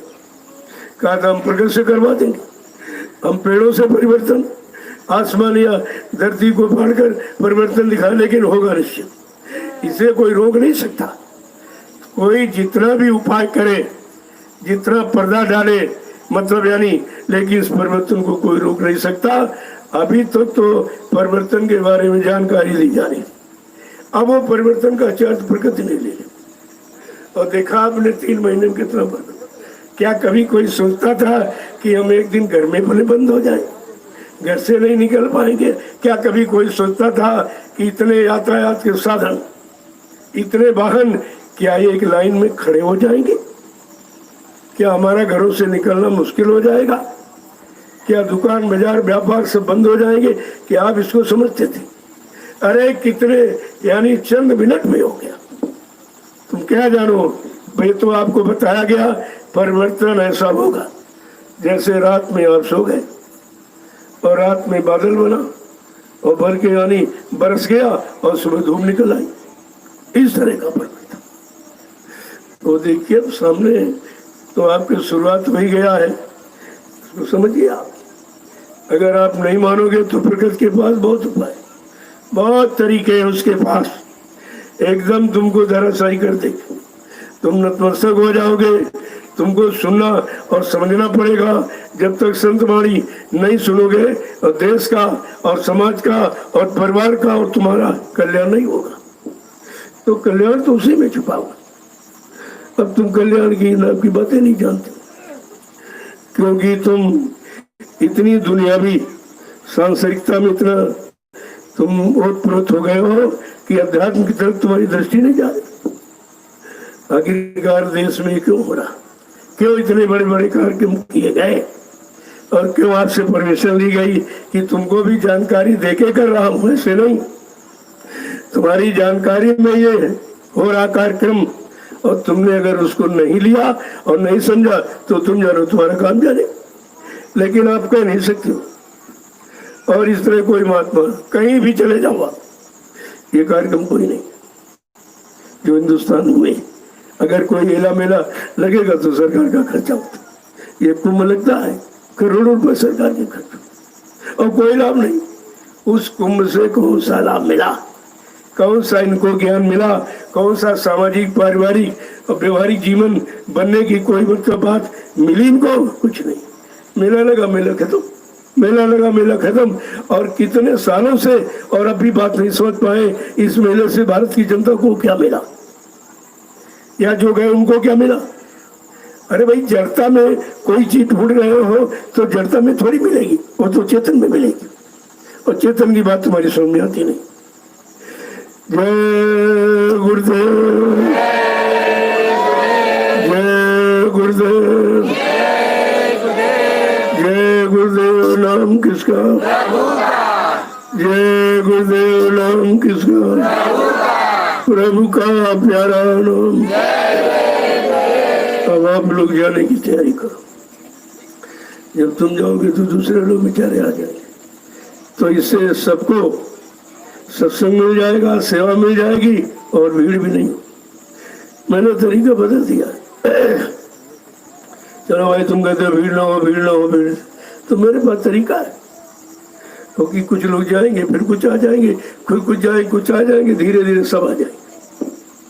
धीरे धीरे तुम्हारी भीड़ नहीं हुई, हमारा काम हो गया, हमारा काम हो गया। आज 1 महीने से कितने लोग आ रहे जा रहे? अभी 5 तारीख थोड़ी दूर है, तब तक सब आ जाएंगे। मैंने कह दिया भाई, कोई भीड़ बनाने नहीं है। जब ये लोग चले जाएंगे तो कुछ लोग और आ जाएंगे, फिर वो चले जाएंगे कुछ, तो यहाँ उनका कानून का पालन भी हो जाएगा और हमारा काम भी हो जाएगा। ऐसा बीच का रास्ता निकालना चाहिए, तो किसी को कोई बाधा ना हो। कि मैं पहले से प्रशासनिक व्यवस्था में कोई बाधा नहीं, वो मैंने काफिला निकाल करके, शोभा यात्रा निकाल करके इनको सब दिखा दिया। अगर तुम्हारे लोग इतने सड़क पर निकले तो सड़क जाम हो जाएगी, आवागमन अवरुद्ध हो जाएगा, दुकानें लुट जाएंगी, कुछ नहीं मिलेगा। ये भी मैंने प्रमाण प्रस्तुत किया है कि 15-15 किलोमीटर पैदल लोग चले। जो महिलाएं कभी घर से नहीं निकलती थी, कभी कदम निकाला नहीं, 15 किलोमीटर पैदल। और पूछा गया, कहते कोई थकावट नहीं। इसको दया कहते हैं। काम कराने वाला कैसी शक्ति सामर्थ्य दे देगा, अपना काम करा देगा और तुम्हारे बीच में करेगा, और तुम देख रहे हो, सुन रहे हो, लेकिन समझ नहीं पाओगे। कितने लोगों ने समझा शोभा यात्रा का मतलब? मैंने प्रशासन को यह भी दिखाया, इतने लोग सड़क पर चल रहे हैं अनुशासित, और तुम्हारी व्यवस्था में कोई बाधा नहीं। तो तुमको ये प्रमाण दिया जा रहा, अगर इसी तरह देश के लोग अनुशासन में हो जाए और गुरु भक्ति में हो जाए और गुरुमुखता आ जाए तो देश खुशहाल हो जाए, तुम्हारी कोई आवश्यकता ही नहीं पड़ेगी। लेकिन वही बात तुम मानोगे कैसे? अगर मान जाते तो विनाश क्यों होता? रावण का विनाशकारी विपरीत बुद्धि क्या सबने समझाया नहीं था? उसको भी सबने समझाया, लेकिन वो कहता था मेरे जैसा कोई समझदार। इस अहंकार ने उसको ले डाला, और ये अहंकार जिसमें आ जाएगा वही चला जाएगा। तुम्हें तो कुछ मालूम, अपने जीवन की शुरुआत तुमको नहीं मालूम। केवल भोगों के सामान इकट्ठा कर लिए तो क्या जीवन का जीना जान लिया आपने? ये जीवन का जीना नहीं है। जो बंगला हो गया, कार हो गया, ये हो गया, वो बन गया, ये बन गया, इतना धन, इतना बैंक में, इतनी चोरी, तो ये कोई विकास की बात नहीं, ये तो विनाश की तैयारी है। तो आप लोग अपनी जाने की तैयारी करो, धीरे धीरे निकलो आप, क्योंकि कार्यक्रम तो गुरुपूर्णिमा हो ही रही है। कार्यक्रम का मतलब जानकारी, तो आपको सत्संग में मिल रहा है। जो बड़े कार्यक्रम गुरुपूर्णिमा ये नहीं मिलता, और सेवा भी नहीं मिलती क्योंकि भीड़ ज्यादा हो जाती, और सुमरन ध्यान भजन भी आप भीड़ भाड़ में नहीं कर पाते, कोई काम होता नहीं है, केवल वचन कानों से सुन लेते। अब तो ये तो ऐसा है, इसमें सब आपको मिला। तो जो लोग जाएंगे मैं भी आपसे मिल लूंगा यही बात। बाकी लोग 5 बजे सब यहाँ भीड़ नहीं करेंगे, देख लीजिए। पहले जाने के लिए तो सबको कहा जा रहा, लेकिन जो पहले से रह रहे तो रहे, उनके लिए थोड़ी कुछ कहा जा रहा। जो पहले से पहले रहे चले गए, फिर आए, फिर रहे चले गए, तो पुराने हैं, वो तो रह सकते। लेकिन जो नए लोग आए, आपको सत्संग में मिल गया, सेवा मिल गई। अब जो ये तरीका आपको समझा दिया गया कि आपका जीवन कैसे चले, तो घर गृहस्थी में जाके यहाँ से ले जाओ, सीख कर घर गृहस्थी में करो। जब उसी तरीके से होगा बने भाई 4 बजा है, अब हमको बैठना चाहिए भजन पर। ध्यान आ गया कि 4 बजे वहाँ जगाया जाता था, तो आदेश पालन यहाँ वहाँ भी आप करें तो वही माहौल वहाँ भी है, वो लाभ वहाँ भी आपको मिल जाए, तो फट से 4 बजे बैठ के भजन पर। इसके बाद जो सेवा है काश्तकारों की या दफ्तरों में नौकरी वालों की, दुकान खोलने वालों की, आप सेवा करिए, लेकिन सेवा में ये ध्यान रखो कि थोड़ा संयम में करो। 1 रुपए का सामान 20 आने बेच लो, 4 आने जो मिलेगा उसमें बरकत है। तुम 1 रुपए का सामान 10 रुपए में देते, 100 रुपए में देते तो वो तुम्हारे नुकसान का कारण, वो तुम रोक नहीं पाओगे। गाड़ी कमाई ही रुकती, बाकी सब चली जाती। तो घर गृहस्थी परिवार में कोई मना थोड़ी किया जा रहा, कोई साधु साधु तो बना नहीं जाता, साधु बना भी नहीं जाता, बना तो पाखंड है, साधुता धारण करो। ये साधुता ही साधु कि तन मन वचन इंद्रियों को पाक साफ रखो। जिसने कंट्रोल नियंत्रण में कर दिया वो साधु। या जो शाकाहारी सदाचारी ब्रह्मचारी वो साधु। बाकी ये दाढ़ी बाल, ये लाल पीला कपड़ा, तो दाढ़ी तो सबके पास है, तो सबको सब कुदरत ने सबको दे दिया। अब उससे कोई पहचान तो महात्मा की होती नहीं। कोई लाल पीला कपड़ा मिली होगी पहचान नहीं। पहचान तो जो काम क्रोध लोभ मोह अहंकार को जिसने जीत लिया वो साधु है, उसे साधु माना जाएगा। इसलिए कलयुग में कहा भाई साधु बनने की कोशिश मत करना, नहीं स्वप्न में भी परमात्मा नहीं मिलेगा। घर बार छोड़ दिया, बाल बच्चे छोड़ दिए, और बस घूम रहे हो, मांग मांग के खा रहे, ये तो तुम लाद रहे हो, ये तो बोझा लाद रहे हो, किसका किसका खा लिया देना पड़ेगा।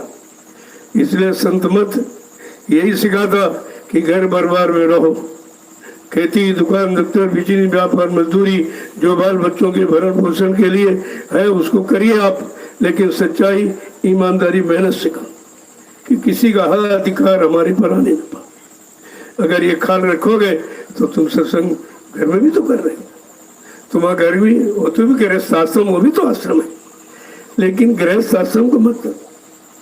जैसे ग्रह लग जाता है कहते दुर्दिन समय आके, अगर इसी तरह का ग्रह आश्रम में आपने लगा दिया तो गृहस्थ आश्रम भी खत्म हो जाए। झूठ छल कपट और गंदा खान पान, गंदी संग सोबत, गंदे कर्म, ये गृहस्थ आश्रम को गिरा देते। और वैसे गृहस्थ आश्रम सर्वश्रेष्ठ है, गृहस्थ आश्रम से ही सारे आश्रम चलते, क्योंकि रोटी का आश्रम वही है, और बगैर रोटी न ब्रह्मचर्य न मानव न संन्यास नहीं हो सकता। तो सर्वश्रेष्ठ महिमा है गृहस्थ आश्रम। लेकिन गृहस्थ आश्रम का मतलब नहीं समझा तो नरक हो गया, परेशानी का कारण बन गया आपका। अगर समझ लो तो गृहस्थ आश्रम जैसा कोई आश्रम, अपनी कमाई का खाओगे और अपने सीमित दायरे में रहोगे और किसी का हित नहीं होगा, तो इससे बड़ा आश्रम कौन है, और इससे बड़ी भक्ति को तो आप घर में भी कर सकते हो। लेकिन यहाँ इसीलिए सिखाया जा रहा कि यहाँ से जाओ और ये सब याद रखो कि 4 बजे घंटी लगती थी तो फट से 4 बजे और बैठ जाएंगे। तो ये वाला काम वहाँ भी हो रहा, तो वहाँ भी यही माहौल बन जाएगा, यही लाभ वहाँ भी मिल जाएगा आपको। तो फट से आप बैठ गए। इसके बाद कहा कि भाई सेवा करते थे, तो जो परिवार में है आपके काम, खेती दुकान दफ्तर, सेवा में चले गए। शाम को आए तो फिर बोला बाल बच्चों की देखरेख किया कि मतलब हमारा बच्चा बेटा और बेटी किस समाज में, कैसे समाज किसी जगह बैठते हैं, क्योंकि इस समय खराब माहौल क्या हुआ कि आपने बच्चों की निगरानी नहीं की। कहाँ जाता है, कहाँ बैठता है, किससे मिलता, कुछ नहीं। अरे ये कलयुग इतना खराब कि लड़कों से लड़कियां खराब नहीं, लड़कियों से लड़की खराब हो जाएगी। कुछ लड़कियां ये व्यापार करती हैं इस तरह का, पुरुषों से मिलाने का काम करती। तो तुम देखोगे नहीं तो लड़की भाई हमारी लड़की के पास बैठती, आप उससे निश्चिंत रहोगे, वहीं से विनाशकार हो। निरक परक पहचान बराबर करते रहो कि हमारे बच्चे कैसी सोसाइटी में बैठे हैं, किन के लोगों के पास बैठते हैं, वो लोग कैसे, उनका खान पान चरित्र कैसा है, ये सब जानकारी। तभी तो कहा दिन भर आपने काम किया, शाम को आओ तो बाल बच्चों की देख रेख, मुझे भाई आप लोग आज कहाँ बैठे हो, आज क्या पढ़ाया गया, आज क्या मतलब। और तुम जब लापरवाही करते हो तुम तुमसे ज्यादा लापरवाह, वो बच्चे बिगड़ जाते। बिगाड़ का कारण माँ बाप की निगरानी। तुम अपने बच्चों को नहीं सुधार सकते तो तुम देश क्या सुधारोगे? देश समाज का सुधार आप क्या करेंगे? अपनी औलाद नहीं समझ, और सब परेशान। पहले आपने छूट दे दी, अब जो चीज छूट गई तुम्हारे हाथ से निकल गई, वो तुम्हारे हाथ, चाहे बच्चा हो, बेटा हो, चाहे बेटी हो, हाथ से निकल गई तो फिर आप भी कब्जे नहीं। तो संत मत में तो आपको भौतिक आध्यात्मिक दोनों तरह का जीवन जीने की शिक्षा मिल रही है। जब आप नहीं मानोगे तो परेशानी। हमारे पास ऐसे रोज लोग आते, हमारी लड़की चली गई, मतलब बिना उसके चली गई, ये कर लिया वो कर लिया। तुमने अपनी लड़की नहीं संभाल पाई तो देश समाज को क्या कल्याण का संदेश दोगे? इतना तो आपको विचार करना चाहिए। और छूट दे दी आपने, और एक तो माहौल बदल, और आपको माँ बाप खुद ही बिगाड़ रहे बच्चों को। जो बच्चे पढ़ते चाहे बेटा बेटी हो, तो घर में टीवी लाने की क्या जरूरत है? टीवी कैसी बीमारी है जानते हो? आगरा के बगैर ठीक नहीं होती। वो टीवी ला के घर में रख दिया, अब सब बीमारी घुस गई। और वही चलचित्र सिनेमे, लड़की देख रहा, लड़का देख रहा, बाप बेटा सब वहीं पर बैठे और अपने अनुसार उसका अर्थ लगाते। आपने सब बिगाड़ दिया। अरे पढ़ने वाले, चाहे बेटा हो बेटी हो, उनके ऊपर केवल पढ़ाई का, और तुमने टीवी ला दी और मोबाइल दे दिया है और मोटरसाइकिल और सूची दे दी, पढ़ाई हो गई, पढ़ गए सब। तो तुम ही तो बिगाड़ रहे हो अपने बच्चों को, और तुम कहते हो हम सुविधा दे रहे। अरे वो सुविधा जो बेटा बेटी को बिगाड़ दे, कौन सी सुविधा है? तो बात तो आप समझते ही नहीं हो। जब तुम बेटा बेटी नहीं रख पाओगे सुधार, तो तुम देश समाज का सुधार क्या करो? वो बहुत बड़ी व्यवस्था है। जय गुरुदेव, जय गुरुदेव, जय गुरुदेव, जय गुरुदेव। नाम किसका? प्रभु का प्यारा नाम। अब लोग आप जाने की तैयारी करो। मैं अभी थोड़ी देर बाद आपसे मिलूंगा, और बाकी लोग जो यहाँ रह रहे, देखो आश्रम वासियों को भीड़ नहीं लगानी चाहिए।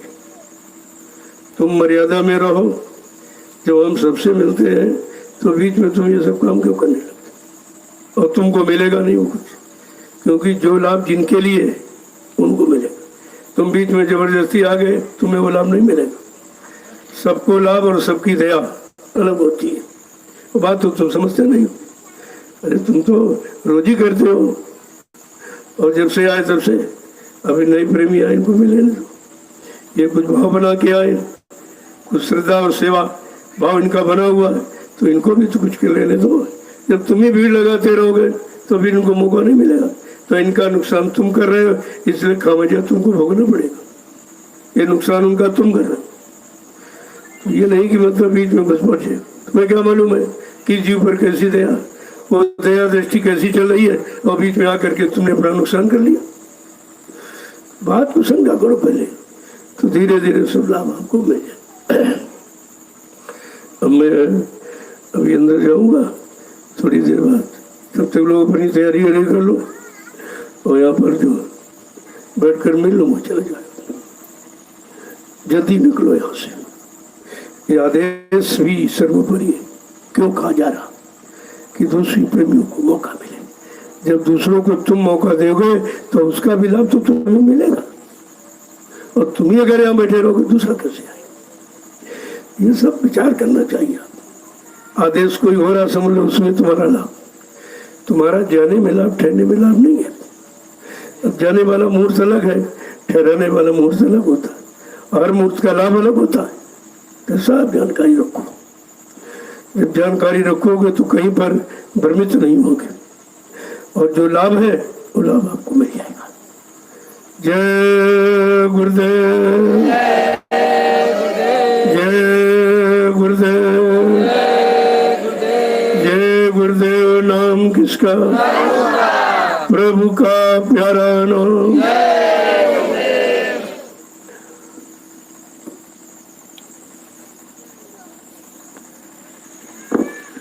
और देखो एक बात ध्यान रखो, जब वहाँ सेवा हो रही तो टोली बना के 50 आदमी से ज्यादा मत जाओ, वहाँ भीड़ कर दोगे काम नहीं हो रहा। और इसी भीड़ को सब देखते हैं, उन्हें तो मालूम नहीं है कि भीड़ कैसी है, और ये आपको उनको समझाना भी नहीं। तो अपना ये 50 लोगों की टोली बना कर वहाँ जब 2 घंटे हो गए तो तुम चले जाओ ऐसे करके। तो मतलब कानून का पालन और सेवा आपको मिली जाएगी, तुम्हारे काम में कोई रुकावट नहीं। फौरन कानून बना, उस कानून के अनुसार हम अपनी व्यवस्था पहले बना लेंगे, तुम्हारा कानून क्या करेगा।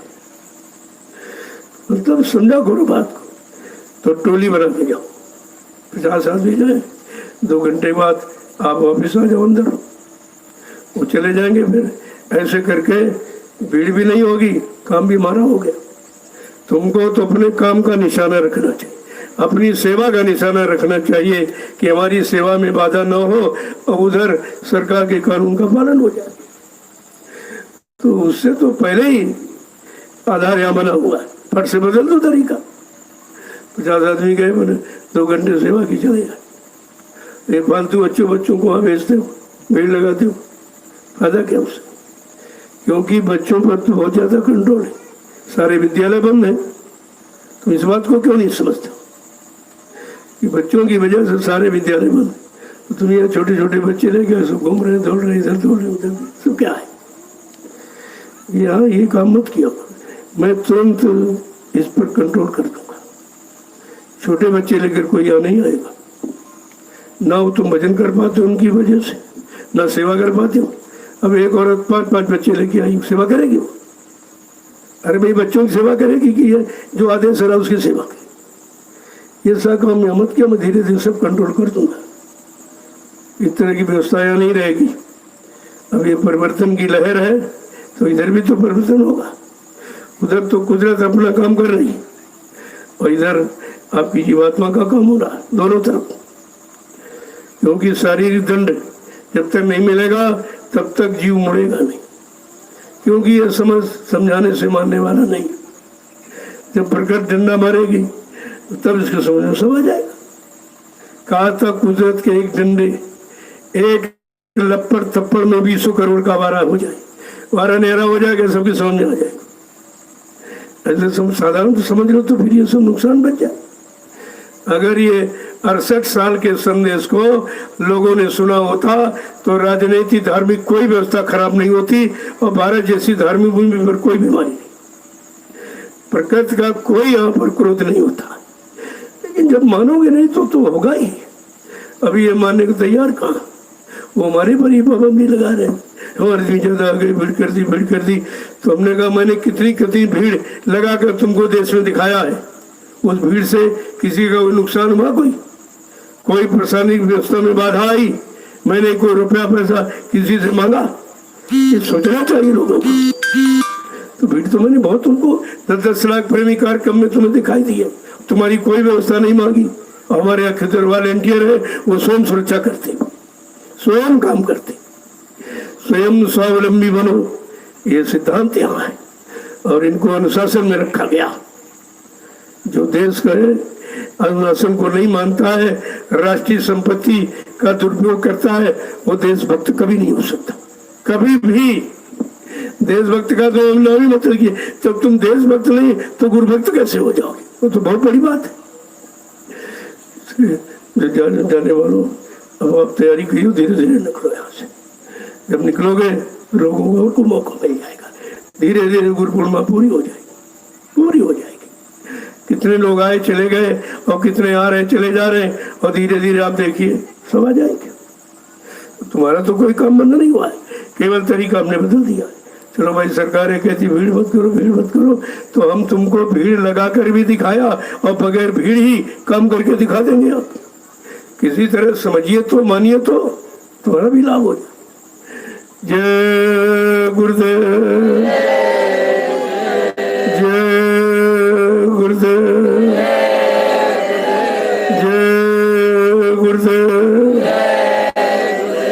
जय गुरुदेव। नाम किसका? प्रभु का प्यारा नाम। देखो नाम की पहचान लोगों को दे दी, जो पिछले नामों को लेकर जो आपने इतनी बाहर से ईंट पत्थर और कागज कैलेंडर को छाप कर बता दिया ये भगवान है, ये देवी देवता, उनका भी परिणाम आपको मिल गया कि सब कोई ताले लगा दिए। देवी के मंदिर में, मतलब यानी मस्जिद में, गुरुद्वारों में, धर्मस्थलों में, सब में ताले लग गए। ये प्रकृति ने प्रमाण दिया, यहाँ कुछ नहीं। अगर कोई देवी देवता होता तो ताले लगाने देता। कितना बड़ा परिचय प्रकृति दे रही, फिर भी समझ में नहीं है। ये जड़ता है, जड़ में कुछ नहीं, चेतन में। तो अपने मनुष्य मंदिर में जाओ, मनुष्य मंदिर को पाक साफ निर्मल पवित्र करो और इसी में बैठ करके प्रभु नाम की यानी मतलब साधना करो, तो तुम्हारा दोनों तरफ, इधर भी उधर भी, दोनों तरफ काम बन जाएगा। तो दिखा दिया प्रकरण ने कि लोग हजारों वर्षों से पूजा कर रहे, पूजा पाठ तीर्थ व्रत, ये सब जड़ता है, जड़ में कुछ नहीं, चेतन में। तुम्हारी जीवात्मा चेतन, शरीर चेतन हो गया है। अभी चेतन जीवात्मा के कारण जो शरीर चेतन है, इसको चेतन ज्ञान चाहिए, चेतन पूजा चाहिए, चेतन धर्म चाहिए, चेतन समाज चाहिए। क्योंकि किसी के समझ नहीं आता कुछ, न जानते न मानते कुछ। तो अब आप लोग जाइए, जो छोटी मोटी सेवा है उसको मतलब कर लो, लेकिन टोली में जाइए, 50 आदमी ज़्यादा भीड़ मत करो, क्योंकि ये सब बाहर से देखते हैं, असल में किसी को हजम नहीं हो रहा है। असली बात तो ये, वो कहते हैं हमारा मंदिर बंद है, हमारा मस्जिद बंद है, गिरजा गुरुद्वारे बंद है, लेकिन जय गुरुदेव आश्रम नहीं बंद हुआ। अब वो ये नहीं सोचते कि आश्रम क्या तुम्हारे अनुसार कोई काम हो रहा है, यहाँ कोई चढ़ावा है, यहाँ कोई शराबी कबाबी आ रहा है क्या? अगर शराबी कबाबी होता तो ये भी सब बीमारियों से ग्रस्त हो जाता। और इन्होंने 3 महीने का समय देखा लॉकडाउन में, 150-200 आदमी यहाँ परमानेंट रहे, यहाँ कोई बीमारी नहीं और कोई मरीज नहीं, क्योंकि यहाँ बीमारी दूर करने का साधन, बीमारी कैसे नहीं आएगी, वो खान पान, वही रहन सहन, सब मतलब यानी सिखाया गया। यहाँ कुदरत इस तरह का कोई काम नहीं करे, ये उसमें कुछ होने वाला नहीं। और जहाँ तक ये, मैं कहता जोर से बोलो, जहाँ तक आवाज़ जाती है वहाँ तक ही वायुमंडल शुद्ध रहता। अगर सारे देश में आवाज़ फैला दी जाए और वायुमंडल अगर शुद्ध हो जाए तो ये सब खत्म हो जाएगा, कुछ नहीं रहेगा। अरे भारत देश आध्यात्मिक देश, तुम भौतिक देशों की नकल करते हो, और उन्हीं के अनुसार खान पान और रहन सहन आपने बना लिया, तो वही परेशानी तुम्हारे आ गई। तुम भारत विश्व गुरु, जो विश्व का गुरु है, विश्व को आध्यात्मिक संदेश देने वाला, सबको एकता आध्यात्मिकता का पाठ पढ़ाने वाला, और तुमने उसको कहाँ पर कर दिया? भोगियों के हाथ बेच दिया, भोगियों की नकल करने लगे। जब भोगी बन गए, वही जो मुसीबत वहां तुम्हारे पर भी आ गई। यहाँ कोई बीमारी नहीं, इस भूमि पर तो आ ही नहीं सकती। अगर आप शाकाहारी सदाचारी बने रहते तो कुदरत यहाँ कुछ भी नहीं करती, क्योंकि कुदरत भारत देश से खुश है, क्योंकि यहाँ ऋषि मुनि महात्मा रहे, उन्होंने सच्चे अच्छे समाज बनाने का कितना बड़ा काम किया उन्होंने। और तुमने जब सब खत्म कर दिया तो वही माहौल तुम्हारे यहाँ गया। अब ये परेशानी की समझ में कुछ नहीं आता। अब कुछ समझना नहीं, अपने देश की मर्यादा समझ लो, इस भूमि की मर्यादा समझ लो कि धर्म की स्थापना के लिए भगवान राम को रावण से लड़ाई लड़नी पड़ी, धर्म की स्थापना के लिए भगवान कृष्ण को महाभारत करना पड़ा। किसके लिए? धर्म के लिए। कितना प्रयास, कितनी मेहनत और कितना खून खराबा कि धर्म बना रहे। धर्म माने कोई पूजा पाठ थोड़ी होता है, धर्म धारे थी, जो धारण किया जाए, जो नियम कानून माना जाए, जीवन में उतारा जाए, वो धर्म। और धर्म माने व्यवस्था। तभी लिखा गया, जब जब हो धर्म की हानि, बाढ़े असुर अधम अभियानी, तब तब प्रभु धर्म अनुसरिया। प्रभु, इशारा प्रभु का, रामकृष्ण नाम का नहीं, हरि नाम का नहीं है। तब तब प्रभु धर्म अनुसरीरा, अरे सदा सज्जन की प्रिय। अरे कृपानी सज्जन प्रिया, सज्जनों की प्रिया, सज्जनों के दुख और क्लेश को सब दूर करेंगे। लेकिन कौन? प्रभु नाम। इशारा तो प्रभु नाम का। और कहते हैं और पढ़ते बाजते सुनाते, लेकिन प्रभु नाम समझते नहीं कि इनमें तो कोई प्रभु नाम है नहीं, इनमें तो हरि नाम है, उधर राम नाम कृष्ण नाम, प्रभु नाम तो नहीं है। और लिखा प्रभु नाम के लिए। जब प्रभु नाम होगा तब सुधार होगा, नहीं तो संहार शक्ति आती जाती नहीं, मार काट करती रहेंगी। संहार कभी सुधार नहीं होता। अब सुधार माने इंसान को मोड़ के साधु बना दो, इसमें समय लगेगा। देर तो इसी बात की। अगर मार काट करने वाली शक्ति होती तो अब तो मार काट खलियान कर देती, लेकिन नहीं। जो दयाल देव से दयालु कृपालु बचाने के लिए आया है, वो कभी संहार नहीं करता और संहार होने नहीं देता। जब बात नहीं मानोगे तब तो फिर हो जाएगा सब कुछ। मैं आपसे भी मिलूंगा, धीरे धीरे आप अपनी तैयारी करो, धीरे धीरे निकलो और प्रेमियों को मौका दो, सबको मौका मिल जाए। ये आपका सहयोग मान लिया जाएगा।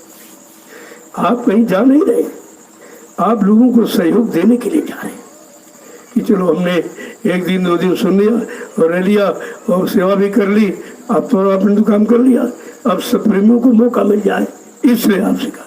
कोई भगाया थोड़ी जा रहा। मैं कहा भाई फिर कोई, क्योंकि हम सेवा भी समाप्ति लगभग है और थोड़ी मोड़ी है तो उतने लोग तो यहाँ रहते ही हैं, इनको भी सेवा मिलने भी खराब हो जाएंगे। पड़े रहेंगे, खाते रहेंगे, खराब हो जाएंगे। सेवा करते रहेंगे, शरीर की गंदी मतलब नहीं उतरती रहेगी। तो ऐसा नहीं, विधि विधान से सब हो रहा। तो आप लोग जाइए तो पीछे से और लोग आ जाएंगे और धीरे धीरे सबको संदेश और मतलब ये लाभ सबको मिल जाएगा। और ये लाभ में आपका सहयोग माना जाएगा कि आप गए और वजह जब जगह खाली हो गई दूसरा आ गया। अब ये निर्माण कार्य अब अभी शुरुआत हुई है। क्या क्या बनेगा, कैसा बनेगा, क्यों बनेगा, ये तो समझ में किसी की नहीं। मैं किसी को बताता भी नहीं, क्योंकि आप इधर उधर प्रचार कर दोगे। अरे जब व्यवस्था हो तब तो जो करने वाला उसको कहने की क्या जरूरत है, वो करके दिखा देगा तो आप मान जाएंगे। मैं कोई भूमिका बताता नहीं हूँ, क्योंकि बता दूंगा तो तुम करो तो कुछ नहीं, इधर उधर के डालोगे, करना देना कुछ नहीं इनको। अब देखो धीरे धीरे सब हो रहा। अब ये किसी को नहीं मालूम, क्योंकि मैं तो कोई सेवा मांगता नहीं हूँ। अब प्रेमी देखकर अपनी इच्छा से, अपनी श्रद्धा सेवा भाव से कर रहे हैं तो उसको सही जगह लगा दिया जाए। कुछ लोग कहते हैं भाई मैं ऐसे माहौल में नहीं रह सकता हूँ, मैं इंजीनियर रहा, मैं ये डॉक्टर रहा और ये रहा वो रहा। तो उन्हें भाई ठीक है अपने अनुसार बना लो, हम कब मना करते। मैंने कहा ये बन रहा है इसी गोदाम के ऊपर, अपने अनुसार आप बना लीजिए, मैं तो मना थोड़ी करता हूँ। कोई अच्छा बनाना तो और अच्छा बना लीजिए, यहाँ मनाही कुछ नहीं। लेकिन मनाही इस बात की है वो तुम्हारा नहीं होगा, वो समिति का ही रहेगा, ताकि नहीं तुम आए और तुम्हारे बाप बच्चे कहते नहीं हमारे पिता का हम तो बेचेंगे इसको। इसलिए पहले से ऐसा काम नहीं है, ये समिति का रहेगा। आप रहिए, आपके बाल बच्चे रहे, और जब कोई नहीं रहे तो दूसरे प्रेमी रहेंगे, उसका आपको लाभ मिलेगा। इस उद्देश्य को लेकर मैं पहले उद्देश्य खोल देता हूँ कि कोई कहे नहीं मैंने 1 लाख रुपए लगा दिया हमारा हो गया, हम ताला डाल देंगे, किसी को रहने नहीं देंगे। भाई ये यहाँ नहीं होगा, क्योंकि आप ताला डाल के चले गए, पता लगे तुम 2 साल बाद आए लौट करके, तो 2 साल में तो गंदगी उसमें कितनी हो जाएगी। जो रहेगा झाड़ू लगाएगा तो आपकी पकाई सफाई बनी रहेगी। और जिस मकान में चिराग नहीं जलता है, झाड़ू नहीं लगता, वो वीरान, उसमें बहुत परिद्वास करने लगते खाली जगह देखकर। तभी तो चिराग झाड़ू का महत्व बताया गया। तो ये ऊपर जो गोदाम आपका बन रहा है, इसके ऊपर लगभग 12 कमरे निकलेंगे। जो लोग अपनी उस व्यवस्था में रहना चाहते बना लीजिए, मैं मना थोड़ी करता हूँ। लेकिन बनाने के पहले समझ लीजिए कि आपकी व्यवस्था केवल प्रयोग की, बेचने की नहीं। नहीं कि नहीं हमारा हम बेच लेंगे, ऐसे तो यहाँ व्यवस्था फैल जाएगी। जमीन भी आपकी, आपकी गाड़ी कमाई से खरीदी गई, मेरा उसमें कुछ नहीं है, न मेरा कोई नाम हम उसमें ये कुछ नहीं रखता। मैं ये काम करता ही नहीं। जब तुम्हारे लिए तुम्हारी है, तुम्हारी रहेगी, लेकिन बेचने के लिए नहीं। इस बात को दिमाग से निकाल दीजिए। बाकी जो करना चाहते हो करिए, आप मना थोड़ी है। धीरे धीरे जमीन बहुत पड़ी, कहीं बना लीजिए, आप रहिए आप। और जब आप चले गए तो दूसरों को चाबी दे गए। जब वो रहेगा उसका लाभ तो आपको मिलेगा, क्योंकि तुम्हारे बनाई व्यवस्था में बैठ के भजन कर रहा, तुम्हारी जगह सुध हो रहे। इस बात को समझा करो कि हम लाभ उठाएं, दूसरे भी लाभ उठाएं। हमारे लाभ से दूसरे लाभ उठाएंगे, उसका बेनिफिट आपको मिलेगा। जय गुरुदेव। अब एक टोली देखो, देख लो क्या क्या सेवा, समझ लो।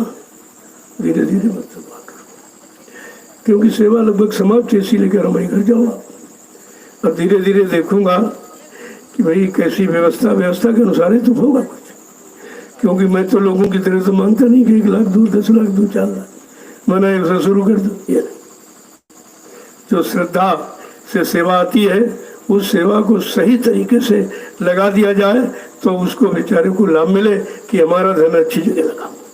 और आप देख भी रहे हो, जमीन भी आप देख रहे हो, काम भी देख रहे हो, तो इसमें किसी से पूछे शंका की जरूरत है नहीं। मैं शंका वाला काम ही नहीं करता। और मेरे पास कुछ है नहीं, मेरे पास तो सिर्फ लंगोटी है, कुछ। और जो है आपका है, जब आपका सब है, कपड़े भी आप देते हो, एक रोटी खाता हूँ वो भी आप देते हो। तो आपके काम में लगा हूँ कि जितनी जल्दी ये काम हो जाए और सबको लाभ मिल जाए, सब लाभ पाने के अधिकारी बन जाए। ये आपके सामने हो रहा है। मेरा कोई बैंक बैलेंस खाता है नहीं, मेरे कोई बीवी बच्चा तो है नहीं कि मैं जिसके लिए संचय करूँगा, इकट्ठा करूँगा। ये काम यहाँ नहीं होता। तभी तो इस दरबार का काम बिल्कुल अलग थलग। कहीं चले जाओ हिंदुस्तान में, ये काम कहीं नहीं मिलेगा। ये पाठ नहीं कोई पढ़ा रहा। जो पढ़ाते हैं वो अपने स्वार्थ का, अपना लोभ लालच पहले शामिल करेंगे। लेकिन यहाँ ऐसा कुछ है नहीं कि मुझको कुछ चाहिए नहीं, क्यों मेरा कोई खर्चे नहीं, कोई फल फ्रूट मेवा तो मैं खाता नहीं, घी तेल तला मैं भोजन नहीं करता। तो खर्चा क्या, एक रोटी सुबह, एक शाम। तो रोटी का कितना खर्चा, और कपड़े आप ही देते हो। मैं तो कभी खरीदता नहीं हूँ, जो दे दिया वो पहन लिया। क्योंकि कपड़ा तन ढकने के लिए होता, कपड़े से भी कुछ नहीं। अब तन पर जो कपड़ा डाला है, उस तन को कपड़े के अनुसार आपको बनाना है, तब तो कपड़े का महत्व होगा। अब ये बोरा पहनाया गया, कितने लोग समझ पाए इसका रात, और सब बोर हो गए। बोरे ने सबको बोर कर दिया और सब भागे दरबार छोड़कर। वो उसके कहने उतार दिया, उसके कहने से उतार दिया। तो मैंने कहा भाई बोरा किसने पहनाया था? कहला गुरुजी ने। तुमने गुरुजी ने तो कहा नहीं उतारो। और कहा था बच्चा मैं टाट का इतिहास बनाऊंगा, टाट की पूजा करूंगा, और तुम कहते गुरुजी मर गए, तो टाट उतारेगा कौन? क्या ऐसे परे परे मर के चले जाओगे? टाट की मर्यादा क्या होगी? तो कितने प्रमाण है, उन प्रमाणों सब छोड़ दिया और ये कहने लगे चले गए चले गए चले गए। तुमने कहा चले गए चले गए, ये काम कौन करेगा? ये कलयुग कौन भगाएगा? सचिव कौन लाएगा? ये व्यवस्था कौन बनाएगा? ये दूरदर्शी के द्वारा जो व्यवस्था बनेगी, जिससे सारे विश्व को सुख शांति मिलेगी, वो कौन करेगा? जितने काश्तकार हैं वो इनको लाभ कौन दिलाएगा? भूमि ज्योति संगठन के द्वारा। तुमने तो कोई संगठन बनाया नहीं, कोई व्यवस्था बनाई नहीं, कोई आधार आपने इनके सुख शांति का रखा नहीं है। तुम्हारे बस का क्या है? तो जब उसका बस का नहीं तो ये प्रचार करने लगे, मर गए चले गए, कभी नहीं आएंगे, कभी नहीं आएंगे, ये शरीर में कभी नहीं आएंगे, ये सब प्रचार चल। तो मैंने कहा चलो भाई कहते हो, लेकिन ये बताओ ये काम कौन करेगा? तुम्हारे में से किसी के पास शक्ति है कलयुग को भगा दे? तुम कलयुग में खुद ही घुस गए हो, कलयुगी सामान में फंस गए हो, इकट्ठा कर रहे हो, तुम सचिव कैसे लाओगे?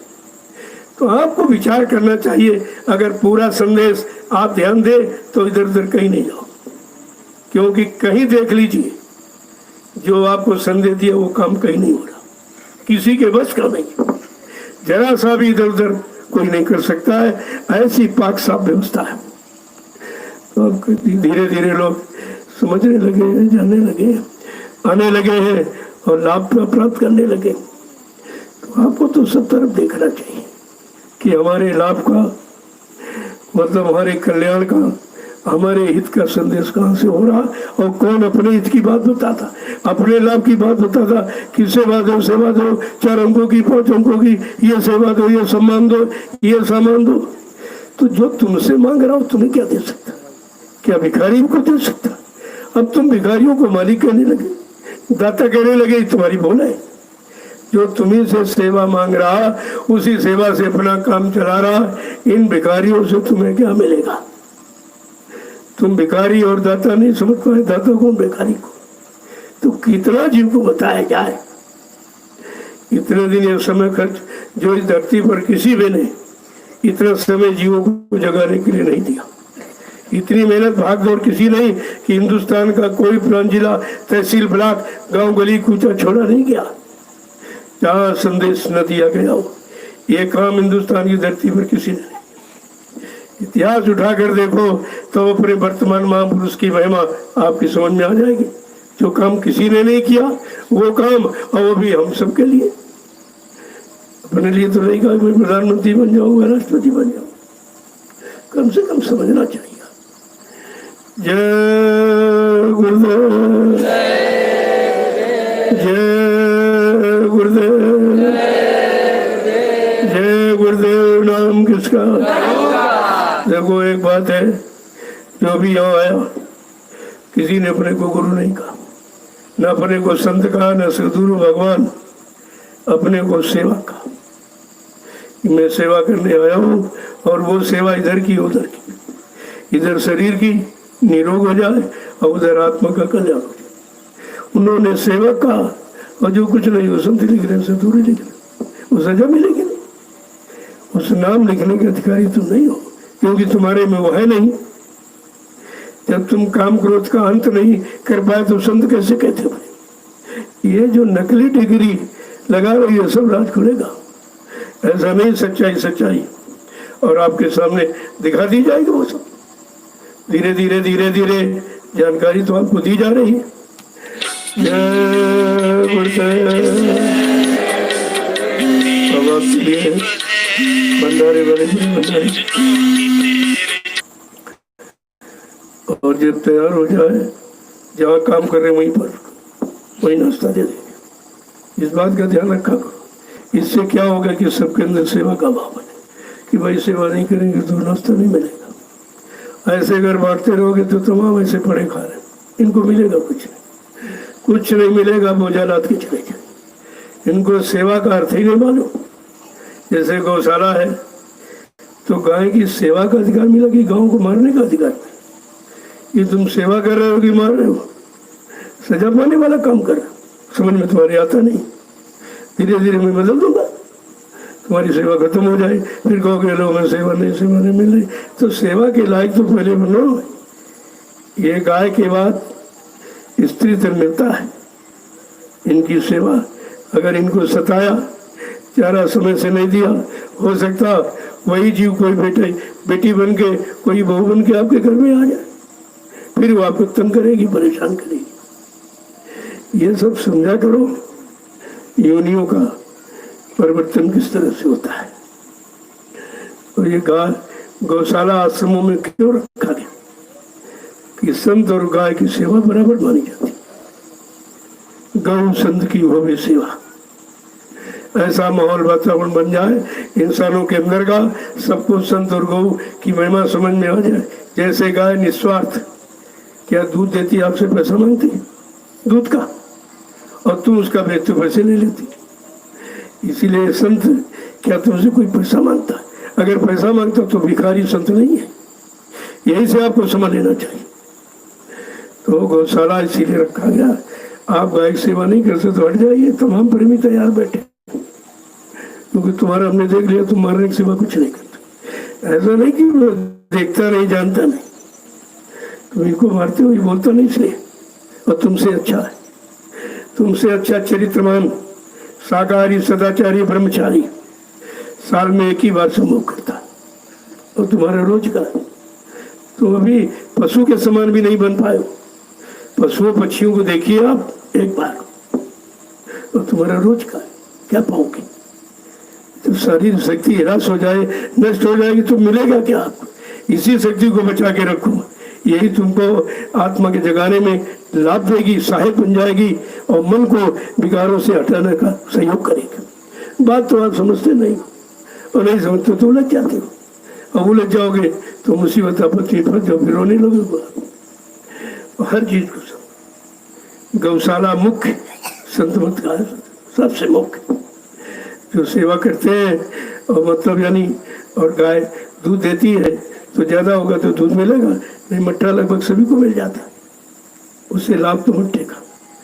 फूलों का अमृत मट्ठा पीने लगो तो कोई बीमारी नहीं है, जो है वो चली जाएगी और आपके अंदर आएगी। सुबह का पानी, दोपहर का मट्ठा और रात्रि का दूध अमृत, चाहे एक ही गिलास मिले, ये नहीं भरपेट वाला, एक गिलास मिले उतने काम करेगा। आपके शरीर में इतनी पचाने की शक्ति है, और ज़्यादा पी लोगे तो बाथरूम सबके हिसाब से निकल जाए, कुछ नहीं मिलेगा। बात को समझा करो, और जो मिल जाए भंडारे में महाप्रसाद है, उसको प्रणाम करके आप खाइए, तुम्हारी बुद्धि में सुधार करेगा। तुम यहाँ विचार कहीं चंटाई शुरू करते हो, कल लाओ फिर हम तड़का लगाएंगे, ये अरे तड़का तो मन भड़का, ये तड़का लगाओगे मन भड़केगा, फिर तुम इस शैतान को रोक नहीं पाओगे। ये सब चिकना चुपड़ा कितना खाया, क्या मिला, और अच्छा खा के तुम्हारे मन ने कोई अच्छा काम नहीं किया, तो कहा जरा रूखा सूखा भंडारी का भोजन कर लीजिए, शायद शैतान इसी से मान जाए और इसी से आपका काम बन जाए। तो इससे बड़ा सरल क्या उपाय? एक एक बात को समझने की कोशिश करो। यहाँ जो भी व्यवस्था बनाई गई है आपके लाभ के लिए, और आप विपरीत अपने अनुसार मनमुक्ता में चलोगे तो नुकसान हो जाएगा तुम्हारा। तो इसलिए गाय सेवा वो करेंगे जिनके अंदर दया, दया धर्म नहीं तरमा मुखड़ा क्या देखे दर्पण। ये दया धर्म कुछ नहीं, तुम कुछ नहीं कर सकते। इन पर आपको मालूम नहीं है, गाय के सुबह उठकर अगर ऐसे हाथ फैला दो तो ब्लड प्रेशर ठीक हो जाता। बड़ी दवा, उसका स्पर्श, उसका मतलब यानी पेशाब, उसका गोबर, ये सब लाभकारी, और दूध मट्ठा की दही सब लाभकारी। कितना बड़ा लाभ ये लेके गाय माता इसी को कहते हैं। जैसे माँ बच्चे के लिए सब कुछ न्यौछावर कर देती है, ऐसे गाय भक्तों के लिए सब कुछ न्यौछावर करते हैं।